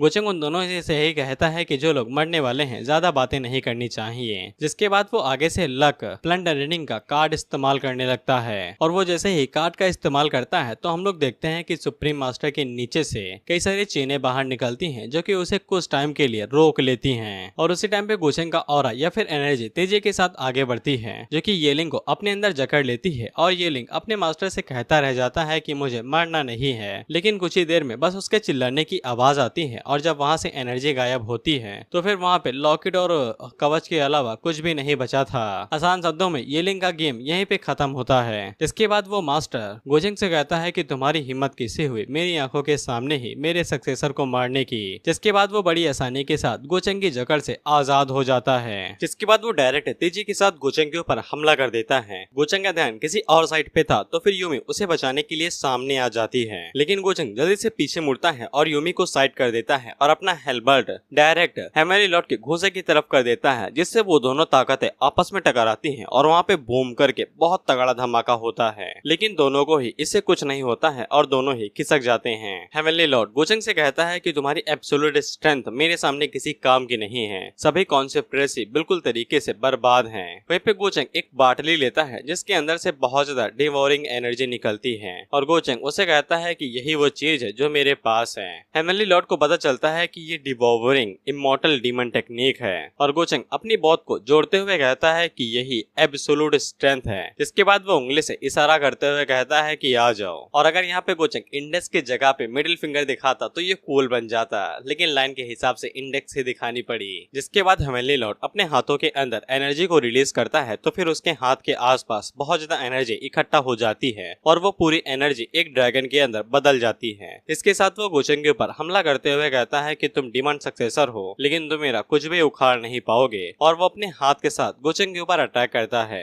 गोचेंग उसे कहता है कि तुम बस भ्रम में जी रहे हो और इस सब का कोई भी लेना देना नहीं है। इसके बाद गोचेंग सामने की तरफ से गोलेम धर्मकाया के साथ पंच मारता है, जो उसके ड्रैगन को पूरी तरीके से डिस्ट्रॉय कर देता है। साथ ही में वो पंच हेवनली लॉर्ड के ऊपर लगता है और वो पीछे की तरफ जा गिरता है। साथ ही में हेवनली लॉर्ड का दाया वाला हाथ भी पूरी तरीके से डिस्ट्रॉय हो जाता है, और वो गोचेंग से कहता है कि तुम इससे ज्यादा खुश मत होना। जिसके बाद वो लॉकेट के अंदर वाले बंदे को अपने पास बुलाने लगता है, और वो लॉकेट वाला बंदा गोचेंग की जो डिवोरिंग टेक्निक थी उसके इस साइड पे था, और जब वो अंदर जाने की कोशिश करता है तब यूमी उसे पकड़ने की कोशिश करती है, लेकिन वो यूमी को चकमा दे के अंदर चला जाता है। यूमी तुरंत गोचेंग को बता देती है कि कोई चीज अंदर आ रही है। वहीं पे वो लॉकेट जैसे ही हेवनली लॉर्ड के हाथों में जाने वाला था तो गोचेंग उसे एक झटके में पकड़ लेता है, जो कि और कुछ नहीं वॉइड की पावर थी, और गोचेंग उसी और जगह पे उसे टेलीपोर्ट कर देता है या फिर एब्जॉर्ब कर लेता है। हेवनली लॉर्ड को इससे बहुत ज्यादा गुस्सा आता है और वो पूरी ताकत के साथ गोचेंग की तरफ हमला करता है। तो फिर गोचेंग भी हेलबर्ट की पूरी ताकत का इस्तेमाल करते हुए हेवनली लॉर्ड के ऊपर दोबारा हमला करता है, जिससे वहाँ पे तगड़ा धमाका होता है, जिससे यूमी भी पीछे की तरफ गिर जाती है और कहती है कि ये जगह इतनी ज्यादा शक्तिशाली नहीं है कि ये लोग इस तरीके से यहाँ पे लड़ सके, ये जगह ढह भी सकती है। फिर इसके बाद हम लोग हेवनली लॉर्ड को देखते हैं, जिसको गोचेंग ने भाई पकड़ लिया था और जंजीरों में बांध के लटका दिया था। वहीं पे हेवनली लॉर्ड गोचेंग से कहता है कि तुम्हारी डिमन टेक्निक्स कुछ ज्यादा ही पावरफुल हो गई हैं, यहाँ तक कि मुझे पावर ऑफ टाइम का इस्तेमाल करने का मौका ही नहीं मिला। इसके बाद गोचेंग धीरे धीरे करके उसे एब्जॉर्ब करने लगता है। तो हेवनली लॉर्ड उसे पूछता है क्या कर रहे हो। गोचेंग उसे कहता है जो तुम्हारे लिटिल टेल्टर के साथ किया था। इस पे हेवनली लॉर्ड को पता चल जाता है कि उसे एब्जॉर्ब किया जा रहा है, और उसने कभी सोचा भी नहीं था कि उसे ऐसा दिन भी देखना पड़ेगा। फिर इसके बाद गोचेंग उसकी एनर्जी को डिवोर कर लेता है और बाटली के अंदर भर लेता है, और गोचेंग उसे कहता है कि चिंता नहीं करो, तुम आखिरी नहीं हो, अभी और भी आएंगे। इसके बाद गोचेंग को पॉइंट्स दिए जाते हैं, जो 40,000 डेनेसिटी पॉइंट थे और 8,000 लक पॉइंट थे। साथ ही में उसे चेस्ट भी दी जाती है, जिसके अंदर से उसे इमॉर्टल लाइट ऑफ रिकार्नेशन, जिसके अंदर परफॉर्म ट्रूथ ऑफ रिकार्नेशन था। साथ ही में उसके अंदर टाइम की भी पावर थी। इसके बाद गोचेंग इसे भी एब्जॉर्ब कर लेता है, और एब्जॉर्ब करने के बाद उसकी पावर बढ़ जाती है, और मैंने तुम्हें बता ही दिया है कि इसके अंदर कौन कौन सी पावर्स थी। इसके बाद यूमी गोचेंग के पास आती है और उसे बधाई देती है। तो गोचेंग अपने पास से लिमोनिक गू का एंटीडोट बाहर निकालता है, वही गोचेंग ने जो यूमी के अंदर पहले वॉर्म डाल दिए थे वही वाला, और गोचेंग उसे एंटीडोट देते हुए कहता है कि अब उसे और ज्यादा दिल के दर्द से गुजरना नहीं पड़ेगा, ये उसका एंटीडोट है। वहीं पे यूमी आगे से कहती है कि अगर उसे एंटीडोट ना भी मिले तो भी वो गोचेंग के साथ हमेशा रहेगी। इस पे गोचेंग उसे खुद से एंटीडोट खिला देता है और उससे कहता है कि मुझे तुम्हारे ऊपर भरोसा है। इसके बाद गोचेंग यूमी से कहता है कि चलो एक साथ अंदर चलते हैं। इसके बाद वो दोनों उस महल के अंदर घुस जाते हैं, तो फिर वहाँ पे बहुत सारे कमाल कमाल की ट्रेजर्स थे। वहीं पे गोचेंग यूमी से कहता है कि तुम्हें जो भी लेना है तुम ले सकती हो। वहीं पे गोचेंग तो सेंटर ऑफ द रिकार्नेशन केव के अंदर गया था, जिसको अगर ये रिफाइन कर लेता है तो वो अपनी मनमर्जी के मुताबिक इस केव को कंट्रोल कर सकता है। इसके बाद गोचेंग उसे रिफाइन करने लगता है, और इसी के पीछे हम लोग यूमी को देखते हैं, जो कि कूद कूद के अलग अलग तरह के वेपन्स को देख रही थी। वहीं पे गोचेंग उसे जैसे जैसे रिफाइन करता है तो फिर उसे पता चलता है कि यहाँ पे कई सारे रिकार्नेशन वेपन्स हैं, आरएस हैं, एशियन मेडिसिन है, पिल्स हैं, यहाँ तक कि स्क्रोल्स भी हैं, और साथ ही में यहाँ पे 5 पेपर भी हैं, जो कि येलिंग के लिए रखे गए थे, लेकिन अब वो सभी गोचेंग के होते हैं। साथ ही में गोचेंग को ये भी पता चलता है कि ये जो पूरी एशियंट केव है ना, हेवनली लॉर्ड ने उसे यहाँ पे इसलिए लगाया था स्लीव मार्क के साथ, ताकि वो एशियंट इमोर्टल क्लैंस की हो सके, लेकिन किस्मत से उसे येलिंग को चुनना पड़ा। लेकिन अब गोचेंग के पास वेडिंग ड्रेस है, तो फिर गोचेंग के पास पूरा अधिकार है कि वो इस जगह को अपने पास रख सकता है, और गोचेंग इसे अपने साथ अपनी दुनिया में लेके जाता है। इसके बाद गोचेंग यूमी से कहता है कि हम लोग निकल रहे हैं, तो वो दोनों बाहर आ जाते हैं। इसके बाद गोचेंग उस पूरी केव को ही अपनी दुनिया के अंदर लेके चला जाता है, यानी कि अब ये केव और इनहेरिटेंस इस दुनिया के साथ जुड़ी ही नहीं है। गोचेंग उसे अपने दिमाग के पास अपने वर्ल्ड के अंदर लेके गया है। इसके बाद गोचेंग बाहर आता है और वो यूमी से कहता है कि जब हम लोग बाहर जाएंगे तो फिर ये बताना सभी को येलिंग मरा नहीं है, उसने एंड मौके पे किसी डिमोनिक टेक्निक का इस्तेमाल किया और मुझे घायल कर दिया और पूरी तरीके से यहाँ से भाग निकला। इस पे यूमी इस बात को समझ जाती है, जिसके बाद गोचेंग अपने चेहरे को बदल लेता है, बिल्कुल किसी मार खाए हुए मेन कैरेक्टर की तरह, और वो कहता है कि अब समय आ चुका है कि पब्लिक का इस्तेमाल किया जाए उन्हें सच्चाई बता के। जिसके बाद हम लोग गोचेंग के बाहर बुलाए गए सभी लोगों को देखते हैं, जो कि गोचेंग का ही इंतजार कर रहे थे। लैंगटियान और मुखोटे वाला बंदा अंदर जाते हैं, तो फिर उन्हें वहाँ पे गोचेंग नहीं मिलता है, और उन्हें पता चल जाता है कि इनहेरिटेंस केव को पहले ही रिफाइन कर लिया गया है, और उन्हें ऐसा लगता है कि ये काम येलिंग के लिया है। वहीं चिलियांग आगे से बताती है कि ऐसा भी हो सकता है कि गोचेंग उन सभी को बचाने के लिए अकेले येलिंग के साथ भिड़ गया हो, और वो काफी ज्यादा घायल हो। इस पे लैंग टियान चिलियांग से कहता है कि तुम तो गोचेंग को काफी अच्छे से जानती हो। इस पे चिलियांग कहती है कि ऐसा कुछ भी नहीं है और अपने मन के अंदर सोचती है कि अगर वो सच में गोचेंग के करीब जाना चाहे तो फिर मिंग की ओवर प्रोटेक्टिव हैबिट की वजह से वो उसे मार भी सकती है। उसी टाइम पे एक बंदा वहाँ पे भागते हुए आता है जो कि उन लोगों को बताता है कि गोचेंग ने सच में डिमोनिक सक्सेसर के साथ पहले ही फाइट कर ली है और वो बुरी तरीके से घायल है। इस पे उन सभी लोगों को यकीन हो जाता है कि गोचेंग सच में उन्हें बचाने के लिए अकेले येलिंग के साथ भिड़ गया। वहीं पे वो बंदा उन्हें बताता है कि येलिंग तो भाग निकला है लेकिन गोचेंग काफी ज्यादा घायल है और साथ ही में वो उन्हें यह भी बताता है कि यूमी ने ही गोचेंग को बचाया है और उसे बाहर निकाला केव के अंदर से। इसीलिए वो सभी आगे से कहते हैं कि यूमी इसने वायले की वजह से गोचेंग से लड़ाई कर ली थी। ऐसा लगता है कि किस्मत उनकी एक साथ मिलवाना चाहती है, तभी उसने गोचेंग को बचा लिया। और वैसे भी यूमी गोचेंग की जूनियर सिस्टर है तो फिर इन्हें ज्यादा शक नहीं होता है। वहीं पे हम लोग ब्लैक ईगल क्लैन वालों को देखते हैं जिन्हें पता चल जाता है कि बाहर वाले लोग डिमोनिक सक्सेसर के साथ लड़ने का मौका ढूंढ रहे हैं, इसलिए इनके पास ये मौका हो सकता है कि ये लोग गोचेंग से निपट सकते हैं। उसी टाइम पे वहाँ पे हम लोग पंखों वाली एक और लड़की को देखते हैं जो कि आगे से कहती है कि ये सभी बाहर वाले ही तो हैं। गोचेंग और इनमें क्या ही फर्क है, अगर हम इनमें से किसी को मार भी दें तो क्या ही फर्क पड़ता है। इस पे एक बंदा आगे से कहता है कि ऐसा नहीं है, अगर हम इन्हें मार देते हैं तो फिर इनके पीछे जो लोग हैं हमें उनके गुस्से का सामना करना पड़ेगा जो कि बिल्कुल भी ठीक नहीं होगा, इसीलिए वो सिर्फ गोचेंग के ऊपर ही अटैक कर सकते हैं। और तुम्हें तो पता ही है कि गोचेंग ने कितनी तबाही मचाई है, तो फिर वो उसके कामों को जस्टिफाई करता है अगर ये लोग उसे मार देते हैं। वहीं पे ये लड़की जो अभी उछल रही है वो आगे से कहती है कि वो गोचेंग को किसी भी कीमत पे ढूंढ के ही रहेगी और उसको कुचल के रख देगी। इसमें मिंग की बहन उसे कहती है कि जाओ और जाके अपना बदला ले लो और अपने मन के अंदर सोचती है कि बस तुम एक चारा हो चारा ये जानने के लिए कि गोचेंग की करंट स्टेट अभी कैसी है। इस पे वो लड़की गोचेंग को ढूंढने के लिए वहाँ से निकल जाती है। फिर इसके बाद गोचेंग उन लोगों के सामने आता है और वो लोग गोचेंग की हालत देख के काफी ज्यादा घबरा जाते हैं क्योंकि वो काफी बुरी तरीके से घायल था, दिखावा कर रहा है साला। और वो सभी लोग खुद को जिम्मेदार मानते हैं कि अगर वो वहाँ पे जल्दी पहुँच जाते तो फिर उन्हें गोचेंग को अकेले लड़ाई करने के लिए जाने नहीं देना पड़ता। वहीं पे गोचेंग आगे से नौटंकी करते हुए कहता है कि उसे उन लोगों की चिंता करने की जरूरत नहीं है, वो बिल्कुल ठीक है और लगातार खांसते रहता है। वहीं पे यूमी भी आगे से नौटंकी करते हुए कहती है कि अगर उसने येलिंग के ऊपर भरोसा न किया होता तो फिर गोचेंग को इतनी ज्यादा चोट न लगती। हालांकि गोचेंग उसे कहता है कि कोई भी दिक्कत नहीं है, ये उनके विवाद की वजह से हुआ है कि यूमी येलिंग के ऊपर भरोसा करने लगी। और गोचेंग उसे कहता है कि ऐसी कोई भी बात नहीं है, उसे खुद को दोष देने की जरूरत नहीं है। अगर मामला डिमोनिक सक्सेसर का है तो वो किसी के लिए भी बिल्कुल ऐसा ही करता। जिससे वहाँ के सभी लोग हैरान हो जाते हैं कि गोचेंग उन सभी के लिए भी इस तरह से बुरी तरीके के घायल होने के लिए रेडी है। इसके बाद फेंग फई गोचेंग से कहता है कि अगर एशियन इमॉर्टल क्लैन उसे परेशान करता है तो वो लोग उन्हें परेशान करने नहीं देंगे। इसके बाद चिलियांग उन लोगों से कहती है कि उन्हें गोचेंग को अकेला छोड़ देना चाहिए ताकि वो हील हो सके। इसके बाद वो सभी लोग वहाँ से चले जाते हैं। वहीं पे यूमी गोचेंग से कहती है कि ये सभी लोग सच में बेवकूफ हैं और तुम इन्हें पूरी तरीके से कंट्रोल कर रहे हो। गोचेंग आगे से कहता है कि ये सच में बेवकूफ हैं। इसके बाद हम लोग मिंग को देखते हैं। इसे पता चलता है कि गोचेंग घायल है तो वो काफी ज्यादा हैरान होती है, लेकिन उसे बाद में समझ में आ जाता है कि ये उसके पति की कारस्तानी हो सकती है। साथ ही में उसे यह भी बात पता चलती है कि गोचेंग ने यूमी को बचाया है और तब जाके मिंग को पता चलता है कि गोचेंग की बॉडी से जो लोमड़ी की खुशबू आ रही थी वो यूमी की थी और ये जान के मिंग का मुंह बन जाता है। खैर इसके बाद हम लोग जियान को देखते हैं और इसे भी जब पता चलता है कि गोचेंग काफी ज्यादा घायल है तो ये गोचेंग को देखने के लिए जाना चाहती थी लेकिन जाने का मन नहीं कर रहा था और बाद में अपनी चिंता को छुपाते हुए कहती है कि अगर गोचेंग का मारा जाता है तो फिर वो फ्यूचर में बदला किससे लेगी। जिसपे उसका पेट मन के अंदर सोचता है कि अगर देखने जाना है तो जाओ ना, क्यों परेशान कर रही हो। खैर इसके बाद वो गोचेंग को देखने के लिए जाने लगती है, यही सोचते हुए कि उसके पास डिवाइन मेडिसिन है जो वो गोचेंग को दे सकती है उसकी मदद के खातिर। इसके बाद वो चली जाती है और हम लोग देखते हैं कि इसने अभी तक सभी मॉन्स्टर को कुथड़ों की दिया पीटा था।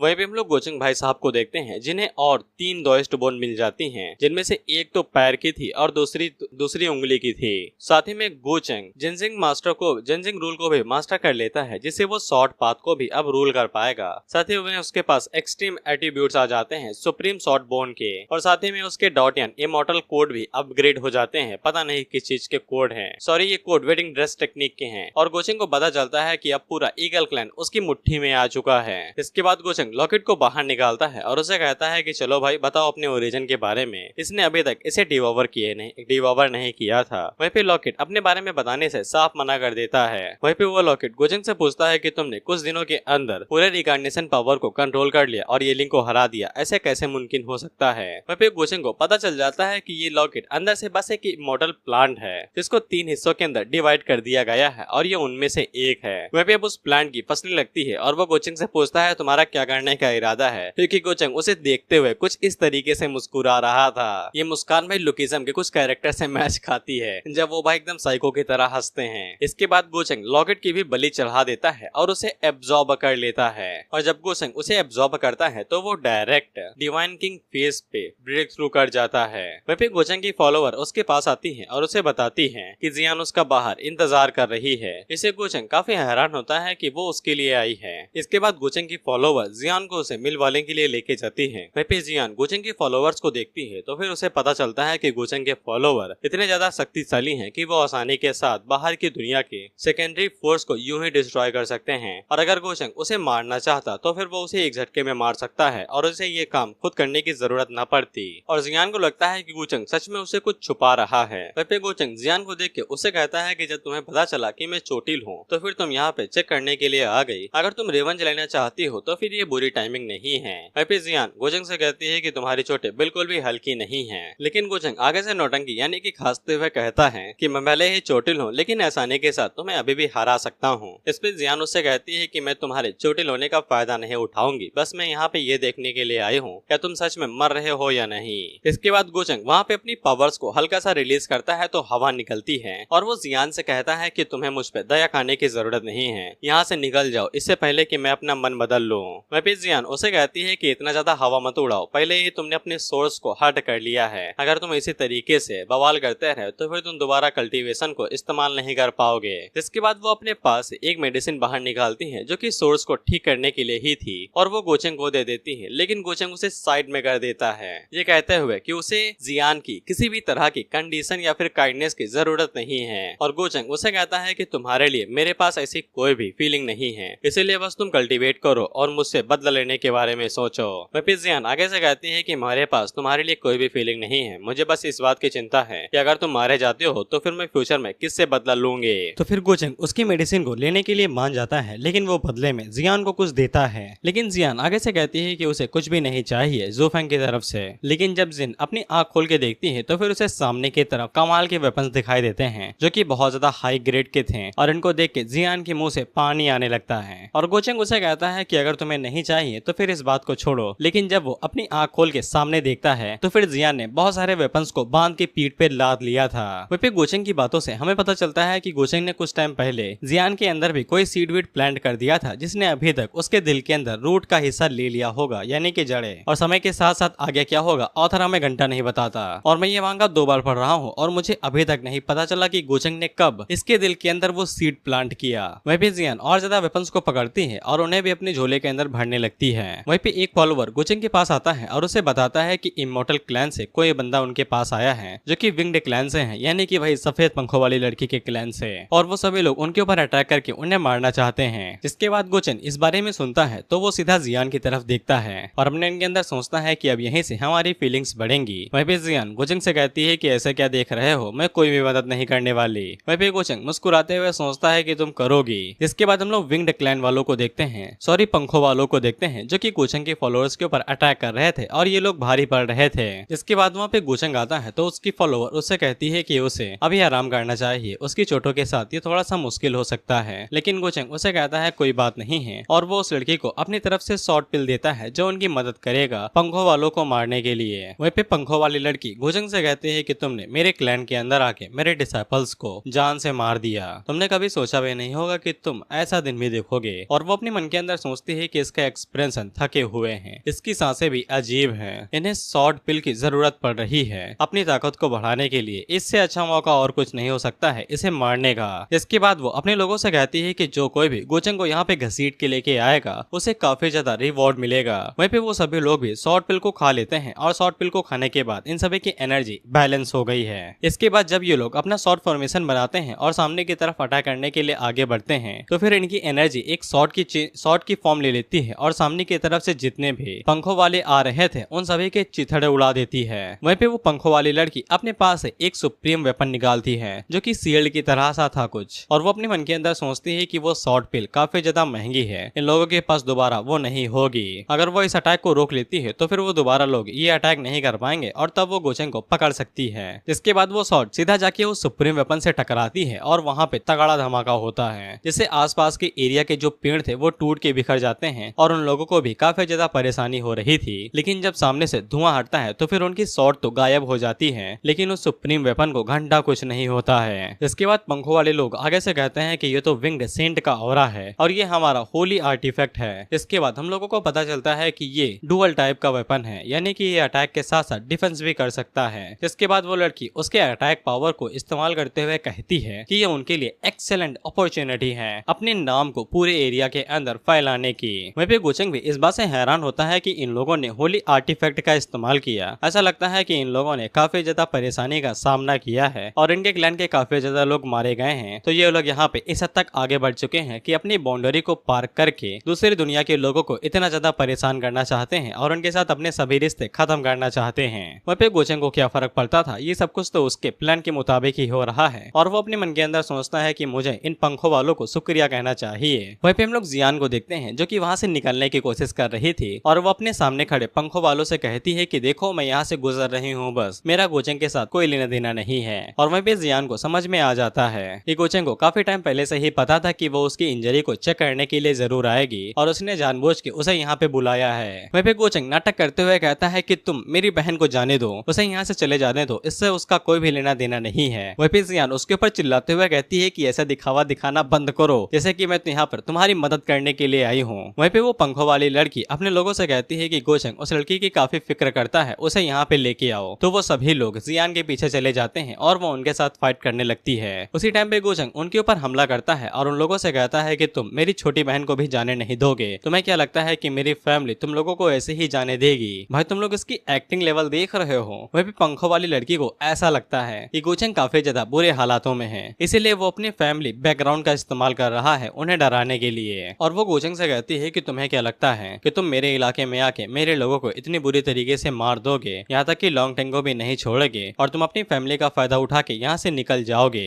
वहीं पे गोचेंग आगे से कहता है कि अगर तुम बदला ले रही हो तो फिर मैं कुछ भी नहीं कहूंगा, लेकिन वो होली आर्टिफैक्ट का इस्तेमाल करके तुम्हें नहीं लगता है कि तुम कुछ ज्यादा कर रही हो। वहीं पे उस लड़की को ऐसा लगता है कि बाजी अब उसकी पाटली के अंदर आ रही है और वो गोचेंग से कहती है कि ज्यादा तुम्हें क्या लगता है कि तुम हमेशा इसी तरीके से जिंदे रहोगे? अब तुम्हारी जीवन रेखा खत्म हो रही है तो फिर तुम्हें बस अपने श्राद्ध के बारे में सोचना चाहिए। इसके बाद वो अपने लोगों को भेजती है गोचेंग के ऊपर अटैक करने के लिए। वहीं पे जियान अपने मन के अंदर सोचती है कि गोचेंग यहाँ पे सच में मरने वाला है, लेकिन उसी टाइम पे हम लोग देखते हैं कि गोचेंग के बाकी सभी लोग यहाँ पे आ जाते हैं, यानी कि लैंगटियन और बाहर की तरफ से जितने भी लोग थे, और वो सभी वहाँ पे आते ही उन सभी लोगों को मार के रख देते हैं। वहीं पे लैंगटियन तो गोचेंग के डायरेक्ट सामने आ जाता है और हीरो की तरह जो भी लोग उसके ऊपर अटैक करने के लिए आ रहे थे वो उनको भाई पकड़ के तोड़ देता है। इसके बाद वहाँ पे बाकी सभी क्लैंस के यंग मास्टर आ जाते हैं जो कि गोचेंग के साथ खड़े होते हैं और उसकी मदद करते हैं। वहीं पे गोचेंग ने ये सब कुछ पहले ही प्लान कर रखा था तो वो काफी ज्यादा खुश होता है। इसके बाद वो उन सभी लोगों को शुक्रिया कहता है उनकी मदद करने के लिए और वो उन लोगों से कहता है कि उनकी मदद से भी वो लोग शायद ही विंड क्लैन को हरा सकते हैं। इसके बाद वो पंखों वाली लड़की अपने आर्टिफैक्ट का इस्तेमाल करने लगती है तो गोचेंग की साइड वाले लोग कहते हैं कि हमें जितनी जल्दी हो सके उतनी जल्दी एल्डर को बचाना चाहिए कि यहाँ पे ये सभी लोग गद्दारी करने पे उतर आए हैं। वहीं पे वो लड़की अपने लोगों से कहती है कि खड़े क्या हो, जल्दी से अटैक करना शुरू करो। तो वो सभी लोग अपने पास से पिल निकालते हैं और उसे खा लेते हैं तो उनकी फिजिकल स्ट्रेंथ और बाकी सभी चीजें बहुत ज्यादा बढ़ जाती हैं। इसके बाद दोनों साइडों के बीच में महायुद्ध होने लगता है और वहाँ पे पूरी तरीके से बवाल मच जाता है और लड़ाई दंगे होने लगते हैं। कोई इधर से किसी को मारता है तो कोई उधर से किसी को मारता है। वहीं पे वो लड़की जब अपने आर्टिफैक्ट का इस्तेमाल करती है तो फिर उसके अंदर से एनर्जी निकलती है और वो बीम जिससे भी टकराती वो उनके सीने को चीरते हुए पार निकल जाती और शायद ये सभी लोग मारे ही जाते हैं। वहीं पे वो लड़की गोचेंग से कहती है कि आज उसका मरना यहाँ पे पेपर पे लिख दिया गया है और कोई भी उसे बचा नहीं सकता है। वहीं पे गोचेंग अपने मन के अंदर सोचता है कि बिल्कुल मुझे यहीं पे तो मरना है, लेकिन थोड़ा सा नाटक करते हुए।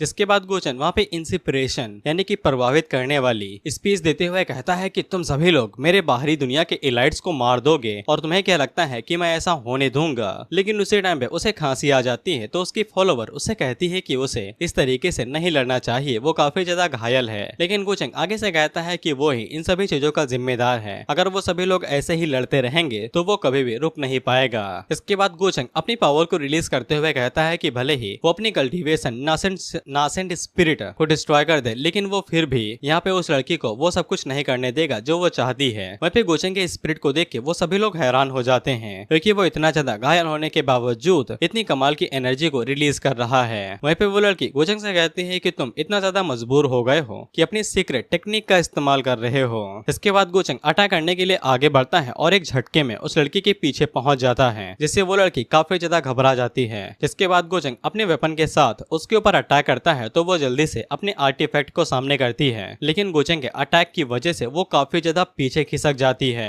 वहीं पे वो लड़की गोचेंग से कहती है कि इतना ज्यादा कमजोर होने के बावजूद इतनी ताकत से हमला करना, अगर तुम चोटिल ना होते तो मैं सच में तुम्हारी अपोनेंट ना होती, लेकिन बदकिस्मती से मेरे आर्टिफैक्ट की स्ट्रेंथ तुमसे बहुत ज्यादा है। इसके बाद वो अपने आर्टिफैक्ट की वहाँ पे रियल पावर को रिलीज करती है तो फिर हम लोग देखते हैं कि उसका भी धर्मकाया वहाँ पे आ जाता है। वहीं पे वो धर्मकाया जैसे ही बाहर आता है तो फिर उसकी आंखों और उसकी बॉडी से जो रोशनी निकलती है उसे गोचेंग की साइड के जो कल्टीवेटर होते हैं उन्हें बहुत ज्यादा दिक्कत होने लगती है और उनके हाथ पैर जलने लगते हैं और कुछ तो बेचारे जल के वहीं पे मारे भी जाते हैं। जिसके बाद वो सभी लोग वहाँ से रिट्रीट कर लेते हैं। वहीं पे कुछ जो पावरफुल लोग थे वो अभी भी खड़े थे और उन्हें समझ में नहीं आता है कि वो लोग इतनी भयानक ताकत का सामना कैसे करेंगे। वहीं पे जियान अपने मन के अंदर सोचती है कि गोचेंग के साथ क्या हुआ, मैंने उसे बस गोल्डन लाइट के बीच ही में देखा था। जिसके बाद उसे गोचेंग की काफी ज्यादा चिंता होने लगती है। वहीं पे बाकी लोगों को भी कुछ भी नहीं दिखाई दिया था कि क्या हो रहा है, क्योंकि वहाँ पे आग काफी ज्यादा भड़की हुई थी और उन्हें तो ये भी नहीं दिखाई दे रहा था कि आग के उस पार क्या हो रहा है। वहीं पे हम लोग उस पंखों वाली लड़की को देखते हैं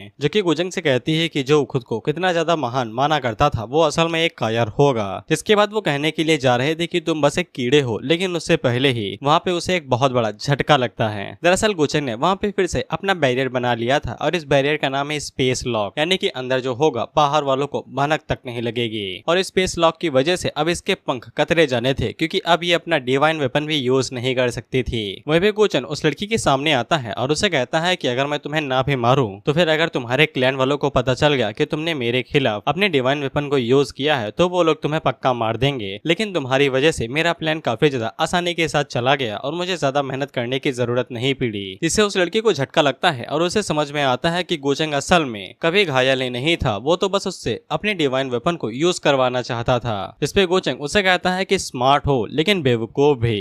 लेकिन उस लड़की को अभी भी यकीन था कि गोचेंग ने डिवाइन वेपन के 3 स्ट्राइक खाए हैं तो वो इतना तो ताकतवर नहीं होना चाहिए कि वो उसके जैसे किसी बंदे को हरा सके। वहीं पे गोचेंग आगे से अपने पावर्स को रिलीज करते हुए कहता है कि तुमने अभी क्या कहा, कमजोर। जिससे उस लड़की की धीरे धीरे करके पसीने छूटने लगते हैं और गोचेंग उसे कहता है कि तुम खुद करीब से आके क्यों नहीं देख लेती हो कि मैं अभी किस लेवल पे हूँ। वहीं पे वो लड़की गोचेंग की डिमोनिक पावर्स को देख के काफी ज्यादा घबरा जाती है, लेकिन गोचेंग पलक झपकते ही उसका मुंह पकड़ लेता है और उसे कहता है कि यहाँ तक कि एक असली सेंड भी मुझसे लड़ने के बारे में सोच नहीं सकता है और तुम्हें लगता है कि तुम एक छोटा से डिवाइन वेपन लेके मुझे मार सकती हो, तुम काफी ज्यादा नादान हो। इसके बाद गोचेंग उसकी बॉडी के अंदर अपनी एनर्जी ट्रांसफर करता है तो उसकी बॉडी बिल्कुल भी उस एनर्जी को कंटेन नहीं कर पाती है और धीरे धीरे करके उस लड़की की बॉडी के अंदर एनर्जी बढ़ती जाती है और उसकी बॉडी के ऊपर क्रैक पड़ने लगते हैं और आखिर में उस लड़की की बॉडी ब्लास्ट कर जाती है। लीथल भाई लीथल। वहीं पे गोचेंग जैसे ही उसे मार गिराता है तो फिर उसका जो वहाँ पे धर्मकाया या फिर स्पेशल एनर्जी आई थी वो भी गायब हो जाती है। इसके बाद सामने से रास्ता साफ होता है तो फिर उन्हें वहाँ पे गोचेंग दिखाई देता है, वो भी सिर्फ अकेले, और उस लड़की का प्रेजेंस वो पूरी तरीके से गायब हो चुका था।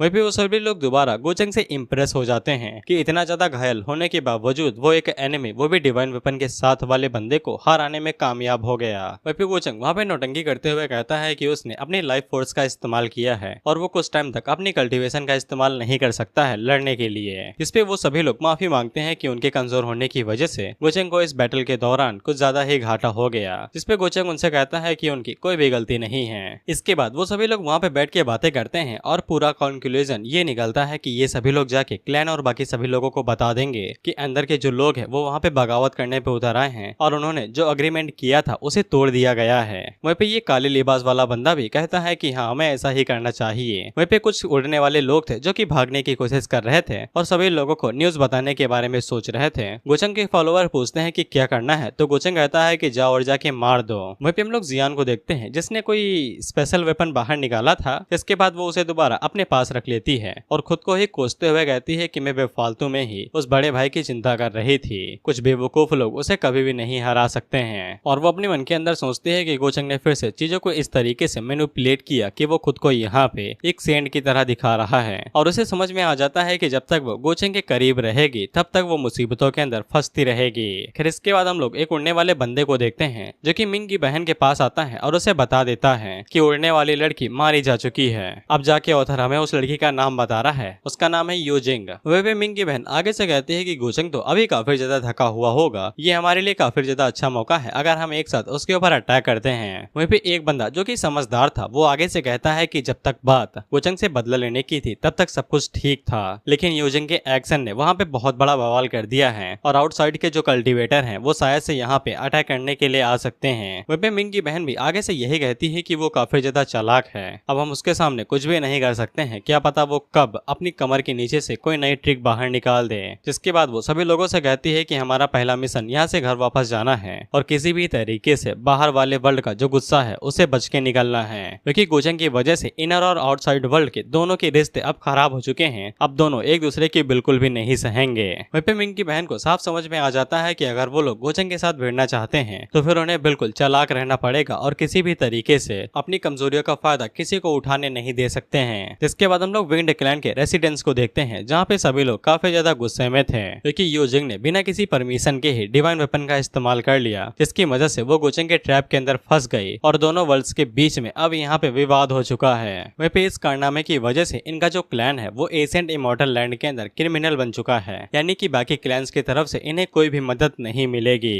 वहीं पे यूजिंग के जो ग्रैंडफादर थे वो आगे से कहते हैं कि वो लोग गोचेंग को ऐसे जाने नहीं दे सकते हैं, उन सभी को एक साथ मिलके बाहर वालों के साथ लड़ाई करनी ही पड़ेगी। लेकिन उनमें से एक बंदा जो काफी ज्यादा बूढ़ा था वो आगे से साफ मना कर देता है और उनसे कहता है कि उन लोगों को गोचेंग की दूसरी आइडेंटिटी के बारे में नहीं भूलना चाहिए कि वो दोइस्ट इमॉर्टल पैलेस का सक्सेसर भी है और उन सभी लोगों को इसका मतलब पता होना चाहिए। जिसपे एक एल्डर आगे से चिल्लाते हुए कहता है कि हम उसे मार नहीं सकते हैं, उसे छोड़ भी नहीं सकते हैं, तो क्या हम लोग ऐसे ही पीछे बैठे रहेंगे और जो वो करना चाहता है उसे करने देंगे। वो लोग इस तरह से अपनी हार को एक्सेप्ट नहीं कर सकते हैं। उसी टाइम पे हम लोग उनके इंसेक्टर या फिर सबसे बड़े बंदे को देखते हैं जो कि उन लोगों से कहता है कि ड्रैगन क्लैन से बात करो, उनके साथ मिलके ही हम लोग कुछ कर सकते हैं। और मुझे लगता है कि ये मामला काफी ज्यादा बढ़ता जा रहा है और शायद से एशियन लैंड के बीच में बहुत बड़ा टकरार हो सकता है। इसके बाद हम लोग गोचेंग को देखते हैं जो कि ईगल क्लैन के पास आता है और अपने प्लान को पूरा करने के लिए आया था और गोचेंग कहता है कि मिंग ने मुझे साला डिसअपॉइंट नहीं किया। वहीं पे हम लोग बाहर की तरफ दो गार्ड्स को देखते हैं जो कि गोचेंग के बारे में ही बात कर रहे थे और तभी साक्षात खुद गोचेंग उनके सामने आ जाते हैं। उन दोनों को जैसे ही पता चलता है कि ये बंदा गोचेंग है तो वो अंदर जाने से साफ मना कर देते हैं। हालांकि गोचेंग उनकी गर्दनें तोड़ के अंदर घुस जाता है। जिसके बाद हम लोग मिंग की बहन को देखते हैं और मैं इसे इसीलिए बुला रहा हूँ क्योंकि अभी तक नाम ही नहीं दिया है ऑथर ने और उसे गोचेंग के आने से एक अजीब सा ऑरा महसूस होता है और उसे लगता है कि ये बंदा हेवनली लॉर्ड ऑफ रिकार्नेशन हो सकता है और उसे ये भी पता था कि हेवनली लॉर्ड ऑफ रिकार्नेशन ये लिंग है जो कि डिमोनिक सक्सेसर है और उसे समझ में आ जाता है कि अगर वो यहाँ पे आया है तो वो बिल्कुल भी शांति के लिए नहीं आया होगा। वहीं पे हम लोग मिंग को देखते हैं जो कि कल्टीवेट कर रहा था और उसे भी ऑरा से पता चल जाता है कि यहाँ पे गोचेंग आ चुका है जो कि उसके लिए सुप्रीम बीइंग है। इसके बाद हम लोग गोचेंग को देखते हैं और जो भी लोग उसे रोकने की कोशिश करते हैं गोचेंग उन्हें पीछे की तरफ पटक देता है और उसके सामने कई सारे डिसाइपल खड़े थे और वो सभी उसे घेर के बैठे हुए थे। इसके बाद वहाँ पे मिंग और मिंग की बहन दोनों आ जाते हैं। वहीं पे मिंग गोचेंग को इतना चिकना देख के हैरान हो चुकी थी क्योंकि उसके ऊपर चोट का नामो निशान नहीं था। वहीं पे ब्लैक ईगल वाले गोचेंग से कहते हैं कि ये तुम्हारी फैमिली का कोई गार्डन नहीं है जहाँ पे तुम वॉक पे आए हो।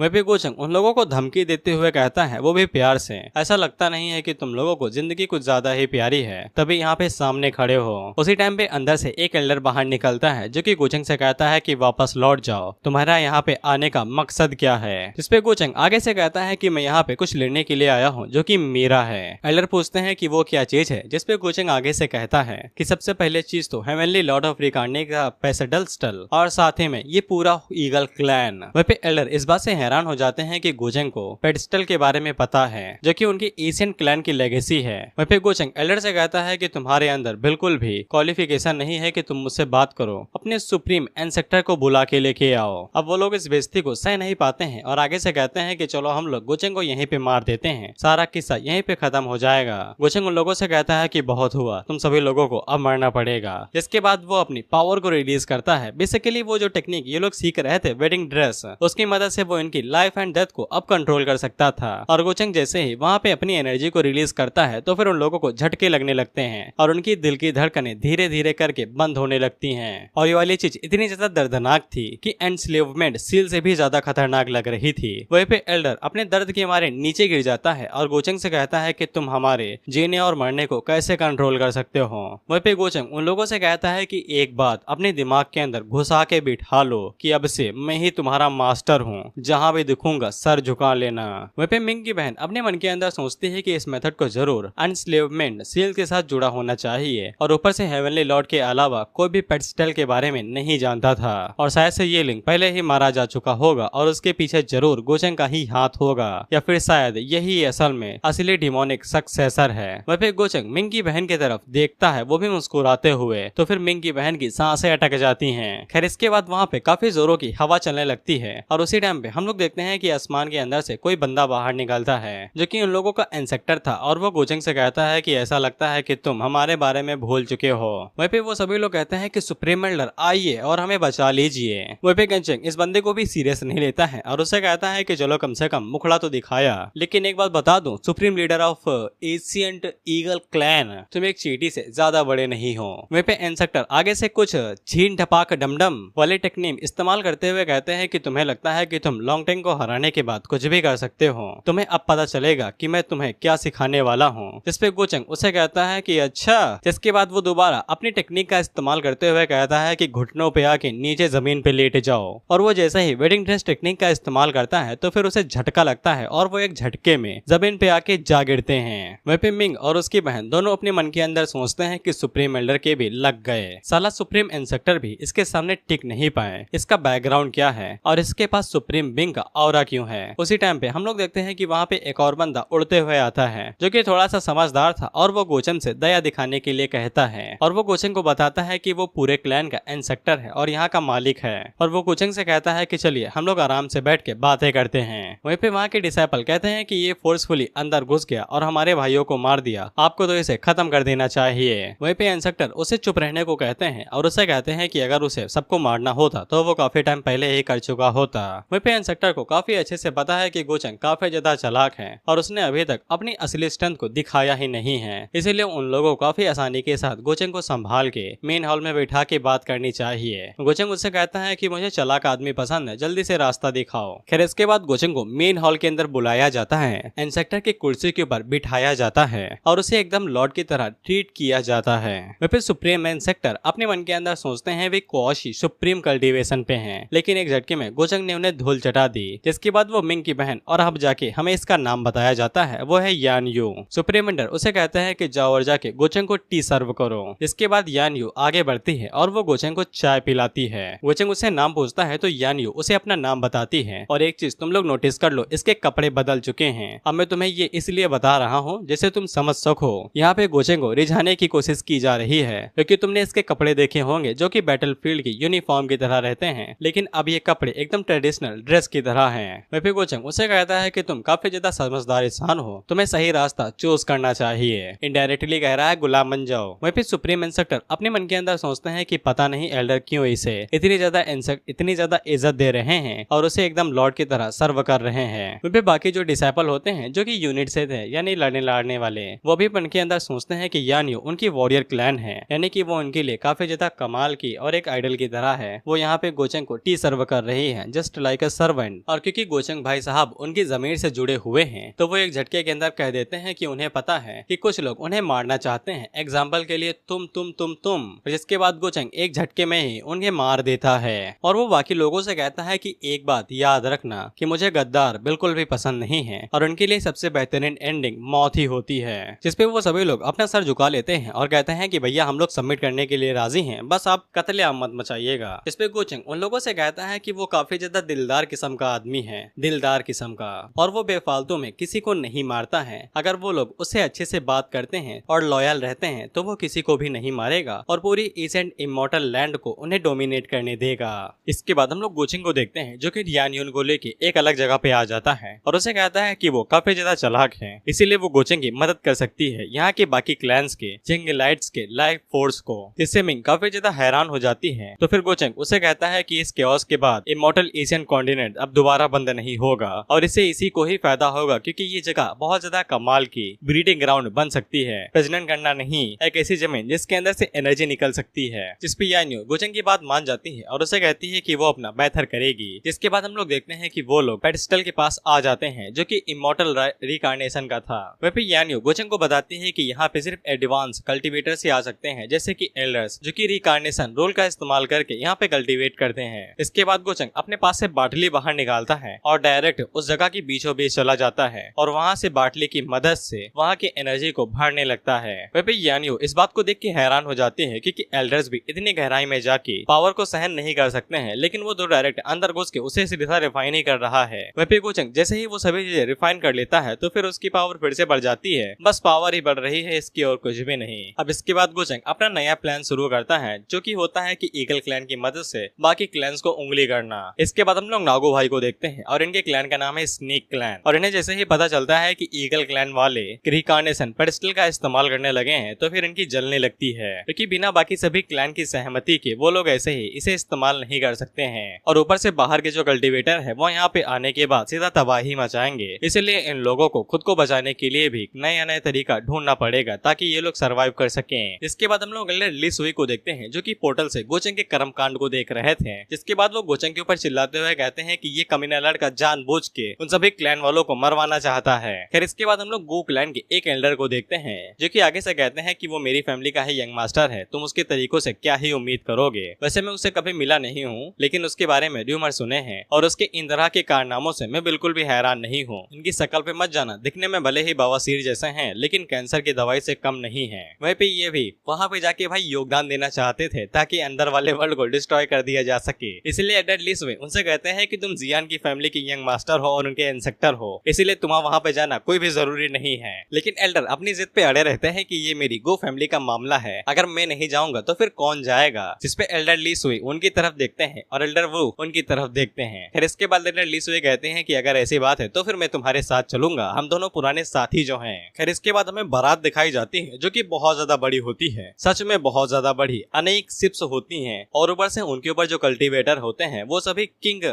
रियलम से भी ज्यादा ऊपर के हैं। और इतना कम नहीं था कि यहाँ पे दो शक्तिशाली इंसेक्टर और एल्डर भी थे। वहीं पे एल्डर ली सुई एल्डर वो से कहते हैं कि तुम तो साला देख रहे हो पूरी गो फैमिली यहाँ पे आ गई है और ये सभी डिवाइन किंग रियलम पे हैं। जिसपे एल्डर वो आगे से कहते हैं कि ये मेरा कारनामा नहीं है भाई, गोचंग नहीं ऑर्डर दिए है तभी यहाँ पे इतने सारे लोग आए हैं। इसके बाद हम लोग लिली और लैंग टियान को देखते हैं और ये क्लैन से भी उनके अंकल यहाँ पे आए थे और वो उन दोनों से साफ कह देते हैं कि उनकी पार्टी खत्म होती है, अब यहाँ से उनकी पार्टी शुरू होने वाली है। बेसिकली उनका ट्रेनिंग सेशन अब खत्म हो चुका है, इसीलिए वो यहाँ पे उन दोनों की सेफ्टी के लिए आए हैं और साथ ही में वो ये भी दिखाना चाहते हैं कि उनकी क्लैन की ताकत क्या है। वहीं पे लिली को गोचंग की चिंता हो रही थी तो उसके अंकल कहते हैं कि तुम्हें उसकी चिंता करने की जरूरत नहीं है, उसकी स्कीम के बिना हम लोग यहाँ पे आ ही नहीं पाते। इसे लैंग टियान को समझ में आ जाता है कि ये सब कुछ गोचंग का ही कराधारा है, जिससे वो बाकी सभी क्लैन को भी यहाँ पे ले आया। साथ ही में वो उन दोनों से कहते हैं कि तुम्हें गोचंग की चिंता करने की जरूरत नहीं है, वो फैमिली ने पहले ही यहाँ पे काफी ज्यादा शक्तिशाली पावरफुल फोर्स को भेज दिया है उसको सपोर्ट करने के लिए, और गोचंग की मेहरबानी से हमें भी इस लैंड के ऊपर थोड़ा बहुत हिस्सा मिल जाएगा। जिसके बाद हम लोग वहाँ पे एक और शिप को देखते हैं जो कि किसी ताइचू डिमोनिक कल्ट की तरफ से था, जिसको देखते ही वो सभी लोग वहाँ से 9-2-11 होने लगते हैं। बेसिकली इस शिप के ऊपर गोचंग की फैमिली के सबसे ताकतवर बुढ़े लोग बैठे हुए थे, इसीलिए वो सभी देख के वहाँ से तुरंत 9-2-11 होने लगते हैं। वहीं पे हम लोग गोचंग को देखते हैं जो कि मिंग के बारे में सोच रहा था कि वो अभी तक लापता है और उसे समझ में आ जाता है कि वो कहाँ पे है और क्या करने वाली है, लेकिन वो अपने मन के अंदर सोचता है क्या मेरी बीवी अकेले सभी बेनिफिट्स का मजा उठाएगी या फिर मुझे भी बुलाएगी। लेकिन गोचंग को पता ही नहीं है कि इमॉर्टल स्पिरिट कहाँ पे पैदा होने वाली है, इसीलिए अगर वो बिना मिंग के ढूंढने के लिए जाएगा तो फिर उसे काफी ज्यादा टाइम लग जाएगा और तब तक उसके बाकी प्लान भी फेल हो सकते हैं। खैर इसके बाद गोचंग ज्यादा सोचता नहीं है और सोचता है कि चलो डायरेक्ट मिंग से मिल ही लेते हैं, और वो अपने मन के अंदर सोचता है कि मेरी बीवी मेरे लिए किस्मत का करिश्मा है, करिश्मा। वहीं पे हम लोग मिंग को देखते हैं जो कि बैठ के कल्टीवेट कर रही थी और उसे समझ में आ जाता है कि कोई तो उसकी तरफ आ रहा है, कि उसे कुछ अजीब सा फील होने लगता है, लेकिन वो भी इस चीज को इग्नोर करके अपनी बॉडी को रिफाइन करने लगती है। लेकिन कुछ घंटों के बाद हम लोग गोचंग को देखते हैं जो कि अपनी पूरी पलटन लेके मिंग की तरफ आगे बढ़ रहा था। उसे समझ में आ जाता है कि कोई तो उनके बैरियर से टकराया है। इसके बाद वो सभी लोगों से कहती है कि जल्दी से चलो, हमें किसी भी कीमत पे उन लोगों को अंदर आने से रोकना है। इसके बाद वो लोग सामने आ जाते हैं और मिंग अपने लोगों से कहती है कि उन्हें रोको, लेकिन जब वो देखती है कि उसका पति ही उसकी तरफ आ रहा है तो उसके सोल्जर पूछते हैं कि अब हम लोग क्या करें। वह मिंग जब देखती है कि गोचंग के पीछे यूमी भी आ रही है है तो वो अपने लोगों से ऑर्डर कहती है कि किसी भी कीमत पे उसे रोको, जिसपे वो दोनों गार्ड्स मन के अंदर सोचते हैं कि वो गोचेंग फैमिली का यंग मास्टर है, अगर हम वहाँ पे जाएंगे तो बेफालतू में ही मारे जाएंगे। लेकिन एज अ सोल्जर वो दोनों आगे बढ़ते हैं और गोचेंग को रोक लेते हैं। गोचेंग भी आगे से यही कहता है कि वो सिर्फ मिंग से यहाँ पे मिलने के लिए आया है, लेकिन दोनों गार्ड्स बड़े प्यार से गोचेंग को समझाते हैं कि प्रिंसेस ने मना किया है। वहीं पे एक गार्ड अपने मन के अंदर सोचता है कि मियाँ बीवी के चक्कर में हमें यहाँ पे चोटें लग रही हैं। इसके बाद गोचेंग टेलीपोर्टेशन टेक्निक का इस्तेमाल करता है और उसे कहता है, क्या हुआ, तुम मुझसे नाराज हो क्या तुम मुझे देख के खुश नहीं हो, तुम्हारा पति तुमसे मिलने के लिए आया है। वहीं पे मिंग एकदम कड़क लहजे में गोचेंग से कहती है, यहाँ पे क्या लेने के लिए आए हो। वहीं पे यूमी को भी महसूस होता है कि मिंग उसे देख के बिल्कुल भी खुश नहीं है, यहाँ तक कि मिंग उसकी खातिर अपने किलिंग इंटेंट को भी रिलीज कर रही है। वहीं पे गोचेंग मिंग से पूछ रहा था कि तुम यहाँ पे किस लिए आई हो, तुम यहाँ पे किस लिए आई हो, क्या काम कर रही हो। जिसमें मिंग कहती है कि ज्यादा बनो नहीं, दोनों का सेम ही गोल है। जिसपे गोचेंग उसे कहता है कि ये तो काफी अच्छी बात है और वो मिंग की क्लोजली जाके उसे कहता है कि तुम मुझे देखने के लिए नहीं आई थी, जब मुझे चोट लगी थी तुमने मुझे बहुत ज्यादा उदास कर दिया था। वहीं पे मिंग जैसे ही गोचेंग के कपड़ों को सूंघती है तो फिर उसे यूमी की खुशबू आती है। इसके बाद वो पीछे घूम जाती है और उसे कहती है कि तुम्हें चोट लगी, इससे मेरा कोई लेना देना नहीं है। वहीं पे यूमी जब देखती है कि गोचेंग मिंग को काफी अच्छे से ट्रीट करता है तो फिर उसे थोड़ा सा बुरा लगता है। वहीं पे मिंग गोचेंग से पूछती है, क्या तुमने ये लिंग को मार दिया। गोचेंग उसे कहता है कि हाँ, मैंने अपने फियांसे की मदद से उसे मार दिया। जिसपे यूमी उसके ऊपर चिल्लाते हुए कहती है कि साला मैंने कब तुम्हारी मदद की उसे मारने के लिए, तुम तो उसके इनहेरिटेंस के ऊपर घात लगा बैठे हुए थे ना, मेरे ऊपर इल्जाम क्यों डाल रहे हो। इस पे गोचेंग आगे से कहता है कि तुम ऐसा नहीं कह सकती, तुम्हारे बिना तो मुझे पता ही न चलता कि ये लिंग कौन है और तुम ये सब कह के खुद को क्लियर नहीं कर सकती हो कि तुमने उसके ऊपर अटैक किया था उसके वेपन को चुराने के लिए। इससे मिंग को काफी ज्यादा शर्मिंदगी महसूस होती है और वो कढ़ाई से अपना चेहरा ढक लेती है। जिसपे मिंग को और ज्यादा गुस्सा आता है और वो गोचेंग को पकड़ते हुए कहती है कि ये तुम्हारी गलती है, क्या तुम मेरे ऊपर इल्जाम लगाना चाहते हो कि मैंने उसे मारा था। इस पे गोचेंग उसे कहता है कि देखो, इस तरीके से तुम अपने पाप नहीं छुपा सकती हो, तुमने उसके ऊपर अटैक किया, वो भी एक महारानी होते हुए, तुम्हें थोड़ा सा और समझदार हो जाना चाहिए। खैर इसके बाद गोचेंग वहाँ पे अपने पास ये लिंग का कोई आर्टिफैक्ट बाहर निकालता है जो कि काफी ज्यादा कमाल की इनहेरिटेंस थी और मिंग उसे देख के काफी ज्यादा हैरान हो जाती है क्योंकि ये चीज उसके लिए काफी ज्यादा जरूरी थी और ये आर्टिफैक्ट होली लियरम के कल्टीवेटर अपने पास रखते हैं। वहीं पे मिंग को ये देख के काफी ज्यादा खुशी होती है कि गोचेंग उसे ये चीज ऐसे ही दिए दे रहा है और ऊपर से गोचेंग ने विंग्ड क्लैन के खिलाफ भी लड़ाई की थी मिंग के लिए। इसके बाद वो आर्टिफैक्ट को तुरंत रख लेती है कहते हुए। वहीं पे गोचेंग को पॉइंट मिलते हैं एटीट्यूड चेंज होने की वजह से और तुम्हें पता है कि गोचेंग ये देख के डायलॉग क्या मारता है, सुगर मामा, बेसिकली चीनी वाली मामा। इसके बाद गोचेंग मिंग से कहता है कि अगर तुम गिफ्ट से खुश हो गई हो तो फिर क्या हम लोग आगे बढ़े। वहीं पे मिंग उसे कहती है कि तुमने ये गिफ्ट मुझे क्यों दिया और तुम उससे इतना अच्छा बर्ताव क्यों कर रहे हो और वो धीरे से खुद से कहती है कि पहले तो इतना ज्यादा अच्छे नहीं थे। जिसपे गोचेंग उसकी कमर पे हाथ रख के उसे कहता है कि मुझे पहले पता नहीं चला था कि तुम कितनी ज्यादा खूबसूरत और कमाल की हो, लेकिन अब जान गया हूँ, इसीलिए ज्यादा देर नहीं हुई है। इसके बाद वो मिंग को लेके उस गेट की तरफ जाने लगता है जिसको मिंग खुलने का इंतजार कर रही थी। वहीं पे यूमी बाकी लोगों से कहती है कि जल्दी से चारों तरफ फैल जाओ और किसी भी कीमत में मास्टर और एम्प्रेस को प्रोटेक्ट करो। जिसके बाद हम गोचेंग और मिंग को देखते हैं जो कि गेट वाली जगह पे पहुंच जाते हैं तो फिर गोचेंग को पता चलता है कि मिंग ने यहाँ पे पहले से ही बहुत ज्यादा तैयारी कर रखी है। मिंग उसे बताती है कि ये मामला इमॉर्टल स्पिरिट गेट का है, वो लोग थोड़ी सी भी कमी नहीं छोड़ सकते हैं और वो गोचेंग से पूछते हैं क्या तुम्हें इसके बारे में पहले से ही पता था। गोचेंग उसे कहता है कि हाँ, थोड़ा बहुत अंदाजा जरूर था। वहीं पे मिंग इस बात से हैरान हो जाती है कि गोचेंग को इस बारे में पता था कि गेट कब खुलेगा और कब यहाँ पे चीजें करनी है और वो गोचेंग से पूछती है कि तुम्हें ये सब के बारे में कैसे पता चला। हालांकि गोचेंग कोई भी जवाब नहीं देता है। तो फिर मिंग गोचेंग से पूछती है क्या तुम ये प्लान कर रहे हो कि तुम सब कुछ खुद के लिए रखोगे और मेरे लिए कुछ भी नहीं छोड़ोगे। इस पे गोचेंग फिर से नौटंकी करते हुए कहता है क्या मैं तुम्हारी आंखों के अंदर ऐसा ही इंसान हूँ जो तुमसे सब कुछ छीन लेगा और तुम्हें कुछ नहीं देगा। जिसमें मिंग कहती है कि नहीं तो गोचेंग उसे पूछता है कि हमेशा ऐसा क्यों सोचती हो, क्या मैंने तुम्हें कभी भी चोट पहुंचाई, क्या मैंने तभी तुम्हारे खिलाफ कुछ किया। इसमें मिंग कहती है कि नहीं और मन में सोचती है कि अभी तक तो नहीं। फिर गोचेंग आगे से हल्का सा गुस्सा होते हुए कहता है कि अगर तुम ऐसा दिखावा करोगी तो लोगों को ऐसा लगेगा कि मैं तुम्हें रात में बहुत ज्यादा मारता हूँ, पीटता हूँ और घरेलू हिंसा करता हूँ। जिसमें मिंग मन के अंदर सोचती है कि हाँ, पास्ट लाइफ के अंदर ये सब कुछ किया ही तो था और ऊपर से शॉट के साथ मेरा दिल भी चीर दिया था। लेकिन मिंग को अभी लगता है कि गोचेंग सच में बहुत ज्यादा गुस्से में है और उसे ऐसा लगता है कि वो रिबॉर्न हो गई है तो शायद से गोचेंग का कैरेक्टर चेंज हो गया है। वहीं पे गोचेंग का प्लान तो यही था कि वो मिंग से सब कुछ छीन लेगा, लेकिन उसने कभी सोचा भी नहीं था कि वो डायरेक्ट उसके मुंह पे ही कह देगी। तो गोचेंग अपने प्लान को चेंज कर लेता है और वो मिंग को भी थोड़ा सा हिस्सा दे देगा। इसके बाद वो दोनों अंदर आ जाते हैं जहाँ पे गोचेंग से मिंग कुछ कहना चाहती थी लेकिन वो कह नहीं पाती है और अपने मन के अंदर सोचती है कि मैं इतना खोई खोई सा महसूस क्यों कर रही हूँ कि गोचंग से बदला लेने का इरादा इतने जल्दी धुंधला हो जाएगा। जिसके बाद गोचंग इमॉर्टल गेट के पास पहुंच जाता है और उसे पता चलता है कि मिंग को ये मिल तो काफी टाइम पहले ही गया था लेकिन वो उसे खोल नहीं पा रही थी।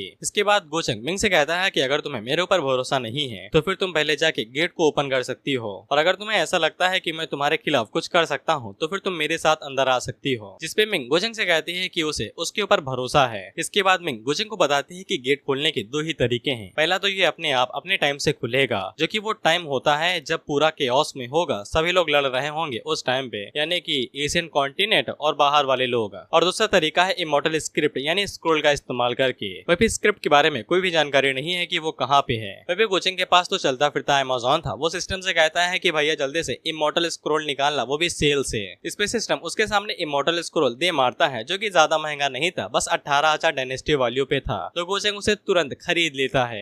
मिंग की आंखें बाहर आ जाती हैं जब वो गोचंग के हाथों में इमॉर्टल स्पिरिट स्क्रोल देखती है और वो गोचंग से पूछती रह जाती है कि ये बवाल चीज तुम्हें कहाँ से मिली भाई। लेकिन गोचंग उसे कोई भी जवाब नहीं देता है और उससे पूछता है कि मैंने गेट खोल दिया है, पहले जाओगी या फिर मेरे बाद जाओगी। और रही बात इमॉर्टल स्पिरिट की तो फिर उसके लिए भाई हमें अपनी एबिलिटी के ऊपर ही निर्भर रहना पड़ेगा, जो भी जीतेगा इमॉर्टल स्पिरिट उसे ही मिलेगी। मिंग अपने मन के अंदर सोचती है तो ये सब कुछ छीनने के बारे में नहीं सोच रहा था, ये मेरे बारे में ही सोच रहा था। इसके बाद वो गोचंग से कहती है कि वो उसके बाद जाएगी और वो इस इमॉर्टल स्पिरिट के लिए लड़ाई नहीं करेगी और वो अपने शब्दों के लिए माफी मांगती है और उसने उसे गलत समझ लिया था। मिंग गोचंग से कहती है कि अगर तुम्हें चिंता है कि मैं तुम्हारे ऊपर एम्बुश कर सकती हूँ तो फिर तुम मुझे मार सकते हो, मैं बिल्कुल भी फाइट बैक नहीं करूंगी और अगर मैं लड़ाई भी करूँ तो भी मैं तुम्हारा कोई मुकाबला नहीं कर सकती हूँ। गोचंग अपने मन के अंदर सोचता है कि मेरे एटीट्यूड की वजह से ये काफी ज्यादा घबरा गई जो इसने अपना एटीट्यूड इस तरीके से चेंज कर लिया। साला मैंने कभी सोचा भी नहीं था कि इसे मेरी इतनी ज्यादा चिंता होगी। गोचंग इस बात से भी काफी ज्यादा हैरान होता है कि मिंग यहाँ पे कई सारे लंबे टाइम से इमॉर्टल स्पिरिट का इंतजार कर रही थी और अगर मिंग यहाँ पे इमॉर्टल स्पिरिट को नहीं लेती है तो फिर इसका मतलब ये है कि वो अपनी लाइफ खतरे में डाल रही है, क्योंकि इमॉर्टल स्पिरिट से उसकी ताकत बढ़ जाएगी और गोचंग उसे मारेगा भी तो फिर वो खुद को डिफेंड कर सकती है, लेकिन बिना इमॉर्टल स्पिरिट के वो खुद को डिफेंड नहीं कर पाएगी और इनडायरेक्टली वो गोचंग के ऊपर भरोसा कर रही है कि गोचंग अब उसे धोखा नहीं देगा। इससे गोचंग भी मिंग को लेके काफी ज्यादा इम्प्रेस होता है, जिसके बाद वो अंदर चला जाता है। के बाद इमॉर्टल गेट वहाँ पे ओपन हो जाता है। गोचंग उसे कहता है कि उदास मत हो, मैं तुम्हें नहीं मारूंगा। जिसपे मिंग पूछती है लेकिन क्यों, मैं तो तुम्हारा सीक्रेट जान चुकी हूँ। जिसपे गोचंग कहता है कि तुम्हें जिंदा रखना तुम्हारे मरे होने से ज्यादा फायदेमंद है। मिंग को ये बात काफी ज्यादा बुरी लगती है और वो दांतों तले अपने होठों को दबा लेती है, क्योंकि गोचंग इस वाली लाइन को काफी ज्यादा प्यारे लम्हे में कह सकता था। फिर इसके बाद गोचंग अंदर चला जाता है और उसका इंतजार करने लगता है कि आएगी या नहीं आएगी। वहीं मिंग को काफी अच्छे से पता था कि गोचंग को किसी भी चीज या फिर एल्डर से डरने की जरूरत नहीं है, लेकिन इसके बावजूद वो उसे गार्ड करने के लिए बाहर ही रुक जाती है और गुस्से में अपना पैर जमीन के ऊपर मारने लगती है। वहीं पे गोचंग उसको ये करता हुआ देख के मुस्कुराता है, जिसके बाद वो अंदर चला जाता है। अंदर एक अलग ही डायमेंशन था जहाँ पे बहुत ज्यादा एनर्जी फैली हुई थी। वहीं पे गोचंग उस एनर्जी से कहता है कि इमॉर्टल स्पिरिट मेरी मदद करो ताकि मैं और भी ज्यादा ब्रेक थ्रू कर सकूं। इसके बाद वो अपनी बाटली बाहर निकालता है और वहाँ की एनर्जी को अंदर स्टोर करने लगता है। इसके बाद हम लोग जियान को देखते हैं जो कि किन्हीं लोगों के साथ लड़ाई कर रही थी, जहाँ पे वो 2-3 को तो आसानी के साथ संभाल लेती है, लेकिन उसी टाइम पे एक बंदा एकदम गदा लेके उसके ऊपर टूट पड़ता है, जिससे वो डायरेक्ट जमीन में जा घुसती है। इसके बाद वो आखिरी हमला करके उसे मारने ही वाला था कि उससे पहले वहाँ पे एल्डर वू आ जाते हैं, जो कि उनकी ही फैमिली टेक्निक का इस्तेमाल करके सामने की तरफ जब हमला करते हैं तो उसकी गदा के साथ साथ वो बंदा ही वहाँ से गायब हो जाता है। वहीं पे जियान एल्डर वू से पूछती है कि उन्हें उसकी फैमिली टेक्निक कैसे पता है। वहीं पे एल्डर वो पीछे की तरफ मुस्कुराते हुए अपने मन के अंदर सोचते हैं कि लिटिल जियान तो उनकी खूबसूरती को देख के हैरान रह गई होगी। वहीं पे जियान के कुछ ऐसे विचार थे, अंकल दांत वात नहीं साफ करते क्या। खैर इसके बाद हम लोग देखते हैं कि एल्डर वू, जिनका असली नाम एल्डर को नानसान है लेकिन हम इन्हें वो ही बुलाएंगे, वो जियान को बता देते हैं कि वो उसी की फैमिली के एक एल्डर हैं जो उसकी मदद करने के लिए आए हैं। लेकिन जियान आगे से कहती है कि मैं भरोसा कैसे करूं, आईडी दिखाओ या फिर सर्टिफिकेट दिखाओ। उसी टाइम पे एल्डर ली सुई वहाँ पे आते हैं, जो कि जियान से कहते हैं कि ये सच में तुम्हारे इंस्पेक्टर हैं, इन्हें इज्जत दो। वे भी एल्डर वो भी एल्डर ली सुई के ऊपर हाथ रख लेते हैं और उसे कहते हैं कि अब यकीन हुआ। वे भी जियान के दिमाग के घोड़े तेज दौड़ने लगते हैं और उसे समझ में आ जाता है कि अगर ये इंस्पेक्टर है तो फिर इसे ताकतवर होना चाहिए। जिसके बाद वो अपनी मुंडी झुका लेती है और उसे अपनी रिस्पेक्ट देने लगती है। वहीं पे एल्डर वो जियान से कहते हैं कि जब तक वो यहाँ पे है कोई भी उसे बुली नहीं कर पाएगा, यहाँ तक कि वो कमीना गोचंग भी उसे छू तक नहीं पाएगा। जिसे जियान की आंखों में चमक आ जाती है और वो पूछती है क्या सच में। जिसपे एल्डर वो आगे से हंसते हुए कहते हैं कि बिल्कुल बिल्कुल, जब तक मैं यहाँ पे हूँ वो तुम्हें छू भी नहीं सकता है। इस पे जियान कहती है कि बस इतना ही। इस पे एल्डर उसे कहते हैं क्या चाहती हो मैं तुम्हारी मदद भी करूं उसे मारने में। इस पे जियान कहती है कि नहीं नहीं, बस आप मेरी इतनी मदद कर दीजिए कि मैं उसे कल्टीवेशन में पीछे छोड़ दूं, जिसके बाद मैं उसे पकड़ के मार मार के चौकोर बना दूंगी और उसी के ऊपर बैठ जाऊंगी। वहीं पे एल्डर जियान की बात से इतना ज्यादा हैरान हो जाते हैं कि उनका मुंह देख रहे हो कैसा अजीब बन चुका है। हाँ?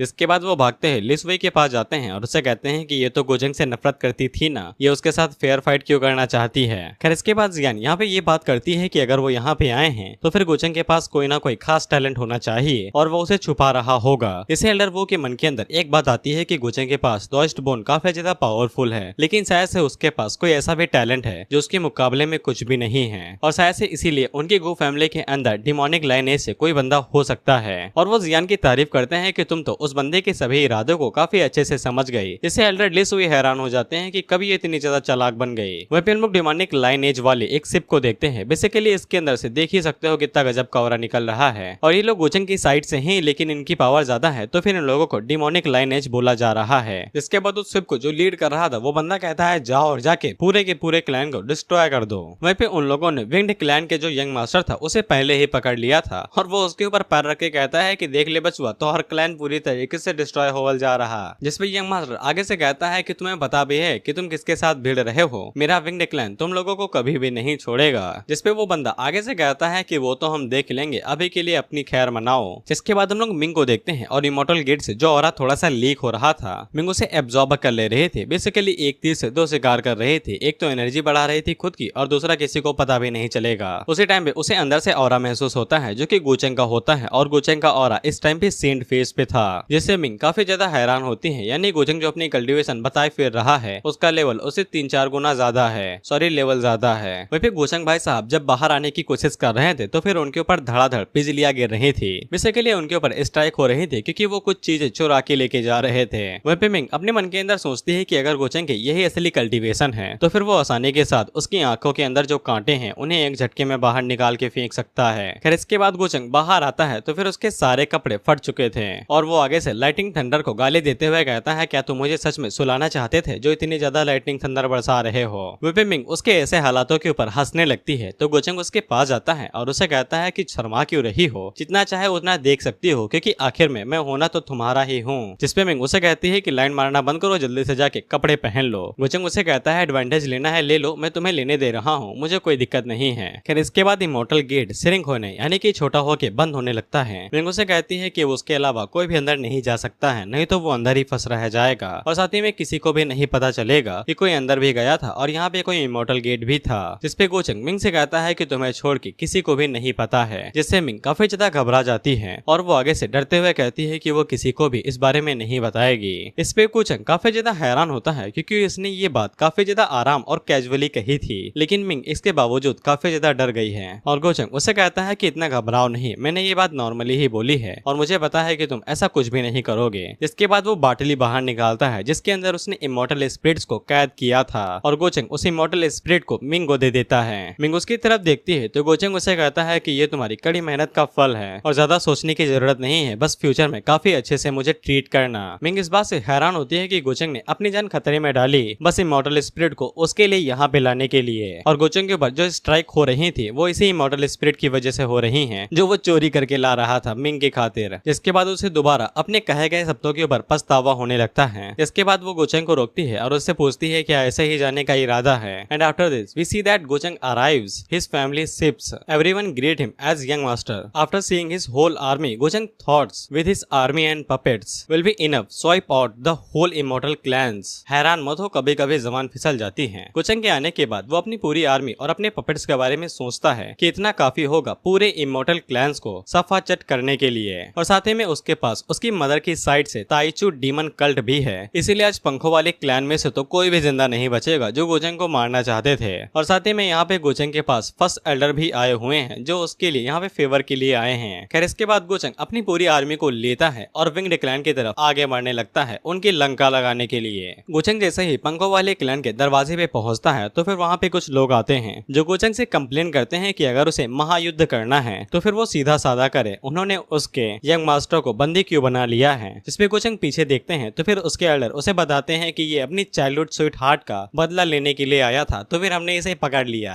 जिसपे यंग मास्टर से हमें पता चलता है कि इनकी चाइल्डहुड स्वीट हार्ट और कोई नहीं यूजिंग है, वही जो बिना परमिशन के आर्टिफैक्ट का यूज कर रही थी। गोचंग उनसे कहता है कि अगर ऐसी बात है तो फिर मैं तुम्हारा यंग मास्टर तुम्हें वापस कर देता हूँ, लेकिन वो वापस करने से पहले यंग मास्टर के अंदर अपनी एनर्जी को डाल देता है, यानी कि उसे टाइम बॉम्ब बना दिया। और वो जैसे ही उन लोगों के पास पहुंचता है तो फिर उसकी बॉडी एक्सप्लोड कर जाती है और वो सभी लोग भी इसी चक्कर में टें बोल जाते हैं। वहीं पे गोचंग का एल्डर उसे कहता है कि हम लोग पूरा क्लैन ही टपकाने वाले हैं क्या। गोचंग उसे कहता है कि हम आतंकवादी थोड़ी ना हैं जो पूरे क्लैन को ही खत्म कर देंगे। अगर वो प्यार से बात मान जाते हैं तो फिर हम उन्हें दूसरा चांस देंगे, लेकिन अगर वो बगावत पे उतरते हैं तो बेशक हम उन्हें टपका देंगे। इसके बाद गोचंग और बाकी कुछ लोग उनके क्लैन की तरफ जाते हैं। वहीं पे हम लोग एल्डर वो, लुई शुही और जियान को देखते हैं। वहीं पे एल्डर वो गोचंग की इस काबिलियत से काफी ज्यादा हैरान थे कि गोचंग इस तरीके से सोचता है। वहीं पे जियान को गोचंग की चिंता हो रही थी क्योंकि विंग्ड क्लैन के अंदर सेंट लेवल का पावर हाउस है जो गोचंग को नानी याद दिला सकता है। लेकिन एल्डर वो आगे से कहते हैं कि वो कॉन्फिडेंट था, जरूर उसके पास कोई ना कोई तरीका होगा। जिसके बाद गोचंग क्लैन के पास जाता है और उनसे साफ कहता है कि यही आखिरी मौका है, सबमिट कर दो या फिर मारे जाओ। जिसपे सामने से जवाब नेगेटिव में आता है। वहीं पे वो लोग अपने मन के अंदर सोचते हैं कि ड्रैगन क्लैन उनकी कोई भी मदद नहीं करने वाला है, वो उन्हें चारी की तरह इस्तेमाल कर रहा है। अब इन लोगों के पास एक ही चारा बचता है कि ये लोग एन सेक्टर को उनके आइसोलेशन से बाहर बुलाए। वहीं पे गोचंग अपने मन के अंदर सोचता है कि दोनों क्लैंस के पास पंख हैं, लेकिन उनमें से ब्लैक ईगल क्लैन ज्यादा शक्तिशाली और समझदार है। इसके बाद गोचंग अपने लोगों से कहता है कि जाओ और जाके चार्ज कर दो। और बेशक क्योंकि ये लोग गोचंग की फैमिली के साइड से थे तो फिर बेशक इन्हें मॉन्स्टर होना ही था। और जैसे ही पंखों वाले लोग इनसे टकराते हैं तो ये उन्हें चीर फाड़ के एक तरफ फेंक देते हैं। जितने सामने से जाते हैं कोई भी बंदा चोट नहीं खाता, वो सामने वाले को मार के रख देते हैं। उसी पे 3-4 लोग गोचंग के ऊपर हमला करने के लिए आगे बढ़ते हैं जो उनसे यंग मास्टर और मिस यू जिंग का बदला लेना चाहते थे। जिसपे गोचंग उनसे कहता है कि मैं कुछ भी नहीं कहूंगा, बस अपनी ताकत का नमूना दिखाऊंगा। जिसके बाद वो अपनी एनर्जी को रिलीज करता है और जैसे लेजर इधर उधर नहीं टकरा के चले जाते हैं शीशे के सामने, उसी तरीके से गोचंग जिस बंदे से टकराता तो वो अपने डायरेक्शन को चेंज करके तीसरे बंदे से जा टकराता और इसी तरीके से सभी लोगों को मारते हुए नीचे की तरफ बढ़ता जा रहा था। जहाँ पे 2 लोग आते हैं जो अपने साथ होली आर्टिफैक्ट लेके आए थे जो चक्री की तरह था। जिसपे गोचंग उन लोगों से कहता है कि ये बात, और वो अपने पास से अपना सुप्रीम वेपर बाहर निकालता है। तो हम लोग देखते हैं कि आसमान से स्काई रूलर नाम का एक टावर आता है जो कि डायरेक्ट उनकी चक्री से बिल्कुल उस तरीके से टकराता है जैसे जापान में एक बहुत बड़ा घंटा होता है ना, जिसे 10-15 लोग मिलकर एक साथ बजाते हैं, और उसी तरीके से वहाँ पे उस घंटे की तरह आवाज आती है।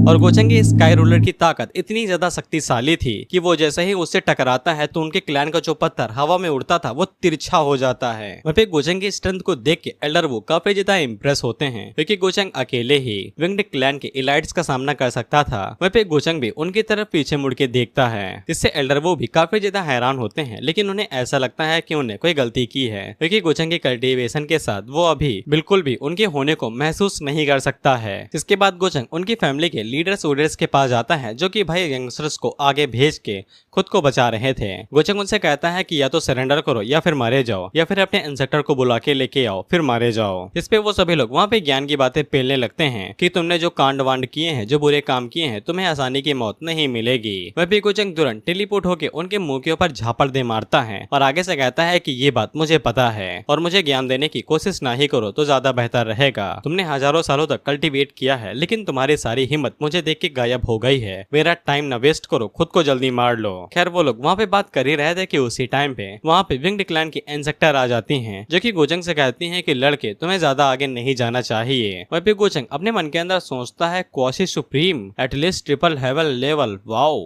That's good. वहीं पे वो सभी लोग अपने इंसेक्टर को देख के काफी ज्यादा खुश हो जाते हैं और उन्हें लगता है कि अब जीत उनकी झोली में आ गिरी है। वहीं पे इंसेक्टर गोचंग से कहती है कि लड़के तुमने मेरी पूरी फैमिली को डिस्ट्रॉय कर दिया और यहाँ तक कि मुझे भी मजबूर कर दिया यहाँ पे आने के लिए। तुम्हें एक काफी अच्छे से एक्सप्लेनेशन देनी पड़ेगी, नहीं तो मुझे डर है कि मैं तुम्हें राख में बदल दूंगी। और दीदी की बातें सुन के बस मुझे एक ही लाइन याद आई है, ब्यूटी विद नो ब्रेन। भाई साहब वो पूरी बारात लेके आया है, अकेला नहीं आया है। वहीं पे गोचंग अपने मन के अंदर सोचता है कि मामला तो अब एडल्ट में बदल चुका है, शायद से मुझे अब अपना ब्रह्मास्त्र बाहर निकालना ही पड़ेगा। इसके बाद गोचंग एल्डर वू से कहता है इंसेक्टर ये मुझे धमकी दे रही है कि ये कह रही है कि मैंने अभी तक जो भी कांड किए हैं हैं मुझे एक्सप्लेनेशन देने पड़ेंगे, नहीं तो ये मुझे राख में बदल देगी। जिससे इंसेक्टर के साथ साथ वो सभी लोग भी काफी ज्यादा घबरा जाते हैं कि गो फैमिली का इंसेक्टर भी यहाँ पे है। वहीं पे गोचंग एल्डर वो से कहता है कि मैं इसके खिलाफ नहीं जीत सकता हूँ, अब ये आपके ऊपर ही निर्भर करता है कि आप गो फैमिली की इज्जत और मर्यादा को बचा लें। वहीं पे एल्डर की तो पैरों तले जमीन खिसक जाती है कि गोचंग ने उन्हें ही फंसा दिया। वहीं पे मिंग को एल्डर की हालात के ऊपर काफी ज्यादा हंसी आ रही थी। खैर इसके बाद एल्डर को मजबूरी में बाहर आना ही पड़ता है और गोचंग उनकी चापलूसी करने लगता है कि जब वो छोटा था तब वो उनको बहुत ज्यादा एडमायर किया करता था। वहीं पे वो अपने मन के अंदर सोचता है कि ये गुना इंसान है जो कि काफी सालों से ही सेकुलेशन के अंदर थे, लेकिन शायद से ये गॉड रियलम पे हैं। सॉरी यार, ये गॉड रियलम पे तब थे जब ये सेकुलेशन के अंदर गए थे। वहीं पे एल्डर वो गोचंग की हरकत से बिल्कुल भी खुश नहीं थे, लेकिन वो उसे कहते हैं कि चले जाओ, मैं तुमसे बाद में बात करूंगा। वहीं पंखों वाले क्लैन की इंसेक्टर को बिल्कुल भी एल्डर वो के अंदर से कोई भी प्रेशर वेरेशर महसूस नहीं हो रहा था, जैसे कि वो कोई नॉर्मल इंसान हो। वहीं पे इन लोगों को अभी ऐसा लग रहा था कि इनके पास जीतने की उम्मीद है। सोच रहे हो, जीतने की उम्मीद है। खैर इसके बाद गोचंग वहां से खिसक लेता है, ये कहते हुए कि हम बाद में मिलेंगे। एल्डर वो उसे कहते हैं हाँ जल्दी जाओ। खैर इसके बाद एल्डर वो और उनके इंसेक्टर के बीच में बातें होती हैं, जिसका कंक्लूजन ये निकलता है कि विंग्ड क्लैन वालों ने गोचंग के ऊपर जानलेवा हमला किया, वो भी कमाल के आर्टिफैक्ट के साथ। इसीलिए ये लोग यहाँ पे दोषी पाए जाते हैं और उन लोगों को क्या लगता है कि वो लोग यहाँ पे रहते रहते कुछ भी उखाड़ सकते हैं। उन्हें पता ही नहीं है कि उनकी गो फैमिली हजारों सालों से कभी भी पीछे नहीं हटी है उन जैसे कचड़ों के सामने। तो फिर तुम्हें क्या लगता है, तुम्हारी औकात क्या है? जिसके बाद एल्डर वो एक झटके में चुटकी बजाते ही डायरेक्ट उनके इंसेक्टर के पास पहुंच जाते हैं और उसके सीने के ऊपर मुक्का रख के कहते हैं, सीने के ऊपर और कहीं गलत जगह नहीं, कहते हैं कि सबसे पहले मैं तुम्हें खत्म करूंगा। जिसके के साथ हम लोग देखते हैं कि उनकी पावर का वहाँ पे हल्का सा नमूना दिखाई देता है। तो उनकी पावर इतनी ज्यादा थी कि सामने की तरफ इतना ज्यादा प्रेशर जाता है कि वो दीवारों, पत्थरों, जो भी चीज सामने आती है उसे तोड़ते हुए पार निकल जाता है। यहाँ तक कि ऊपर की तरफ जो आसमान था उसे भी चीर दिया जाता है और अंतरिक्ष दिखाई देने लगता है। वे फिर सामने की तरफ जो भी पत्थर थे उनके भी छट्टियां उड़ गई थी। जिसके बाद वो गोचंग से कहते हैं कि ओए देखा तुमने मैं कितना ज्यादा शक्तिशाली हूँ। इस पे गोचंग आगे से थम्स अप करते हुए कहता है कि इंसेक्टर की स्किल तो लाजवाब है, इनविंसिबल है, आप तो कमाल के हैं, वाह। और वो अपने मन के अंदर सोचता है कि बस एक ही पंच में इतनी ज्यादा पावर रिलीज की, शायद से ये डायरेक्ट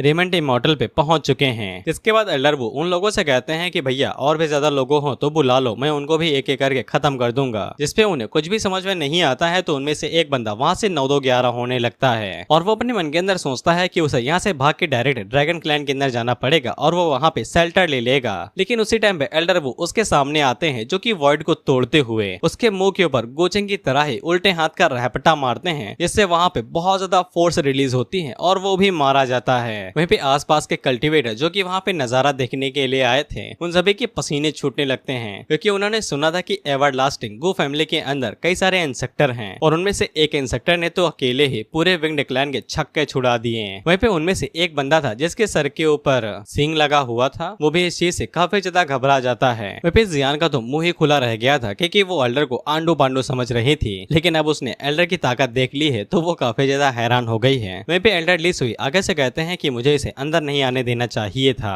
यहाँ के जो क्लैंस है वो अगर वो सभी एक साथ मिल भी जाएं तो भी वो लोग उसे हरा नहीं सकते हैं। इसके बाद हम लोग गोचंग को देखते हैं और वहाँ पे बच्चे कुछ जो भी लोग थे वो लोग सरेंडर कर देते हैं। गोचंग उनसे कहता है कि मैं सरेंडर तो तुम्हारा एक्सेप्ट कर लूंगा, लेकिन उससे पहले तुम्हें यहाँ पे एक कॉन्ट्रैक्ट साइन करना पड़ेगा। इस पे वो लोग पूछते हैं कि कैसा कॉन्ट्रैक्ट, तो फिर गोचंग आगे से ऐसी मुस्कान देता है और तुम लोग समझ ही गए होगे इसका कॉन्ट्रैक्ट क्या है। इसके बाद हमें जियान से पता चलता है कि गोचंग ने उन्हें ऑर्डर दिया है कि विंग्ड क्लैन के अंदर एक दूसरे को सब लोग मारें। और एल्डर ली सुई आगे से कहते हैं कि मुझे पता था कि ये बच्चा बहुत ज्यादा क्रूअल है। इसके बाद हम लोग देखते हैं कि विंग्ड क्लैन के अंदर वो डिसाइपल्स एक दूसरे को ही जान से मार रहे थे और जो भी जीतेगा उसे ही जीने का मौका मिलेगा। तुम लोग इसी बात से अंदाजा लगा सकते हो कि गोचंग कितना ज्यादा बेरहम है। और अगर तुम इससे रिलेट नहीं कर पा रहे हो तो मैं तुम्हें एग्जाम्पल दे दूं। कोई अगर तुमसे कहे कि तुम्हें जीने के लिए अपने ही भाई को मारना पड़े तो फिर क्या तुम कर पाओगे ऐसा? इसके बाद अगला सीन कुछ घंटों के बाद का होता है और इन लोगों को खबर मिलती है कि यहाँ पे इमॉर्टल गेट ओपन होने वाला है, तो सब लोग उस तरफ जाने लगते हैं ताकि उसका फायदा उठा सकें। वहीं पे गोचंग उनसे कहता है जाओ जाओ लड़ो जाके उसके लिए, बल्कि मैंने सारी चीजें वहाँ से पहले ही उठा ली हैं, तुम्हें मिलेगा ठेंगा। वहीं पे गोचंग को काफी अच्छे से पता था कि इंसेक्टर अभी उसके ऊपर आके टूट पड़ने वाले हैं, लेकिन उसे बावजूद उसे इंसेक्टर की पावर की जरूरत थी। वहीं पे जियान की वजह से इंसेक्टर उसकी मदद कर रहे थे, तो फिर गोचंग को यहाँ पे एक तीसरा तरीका लगाना पड़ता है। तुम्हें तो याद ही होगा कि जो 7th प्रिंसेस थी सी किंग पैलेस वाले की, वो इनडायरेक्टली जियान की वजह से ही मारी गई थी, तो फिर वो इसी का इस्तेमाल करने वाला है ताकि वो एल्डर वू का और ज्यादा इस्तेमाल कर सके। फिर इसके बाद गुचेंग अपनी फैमिली से आए हुए सभी एल्डर्स को शुक्रिया कहता है जो उसकी मदद करने के लिए आए थे, और गुचेंग उन लोगों को शुक्रिया कह के वापस डाउटियन पैलेस भेज देता है और साथ ही में वो भी डाउटियन पैलेस चला आता है। और बस अभी के लिए इतना ही। ये एपिसोड हम लोग यहीं पे खत्म करते हैं क्योंकि अगले एपिसोड से नया आर्क और नई चीजें शुरू होंगी।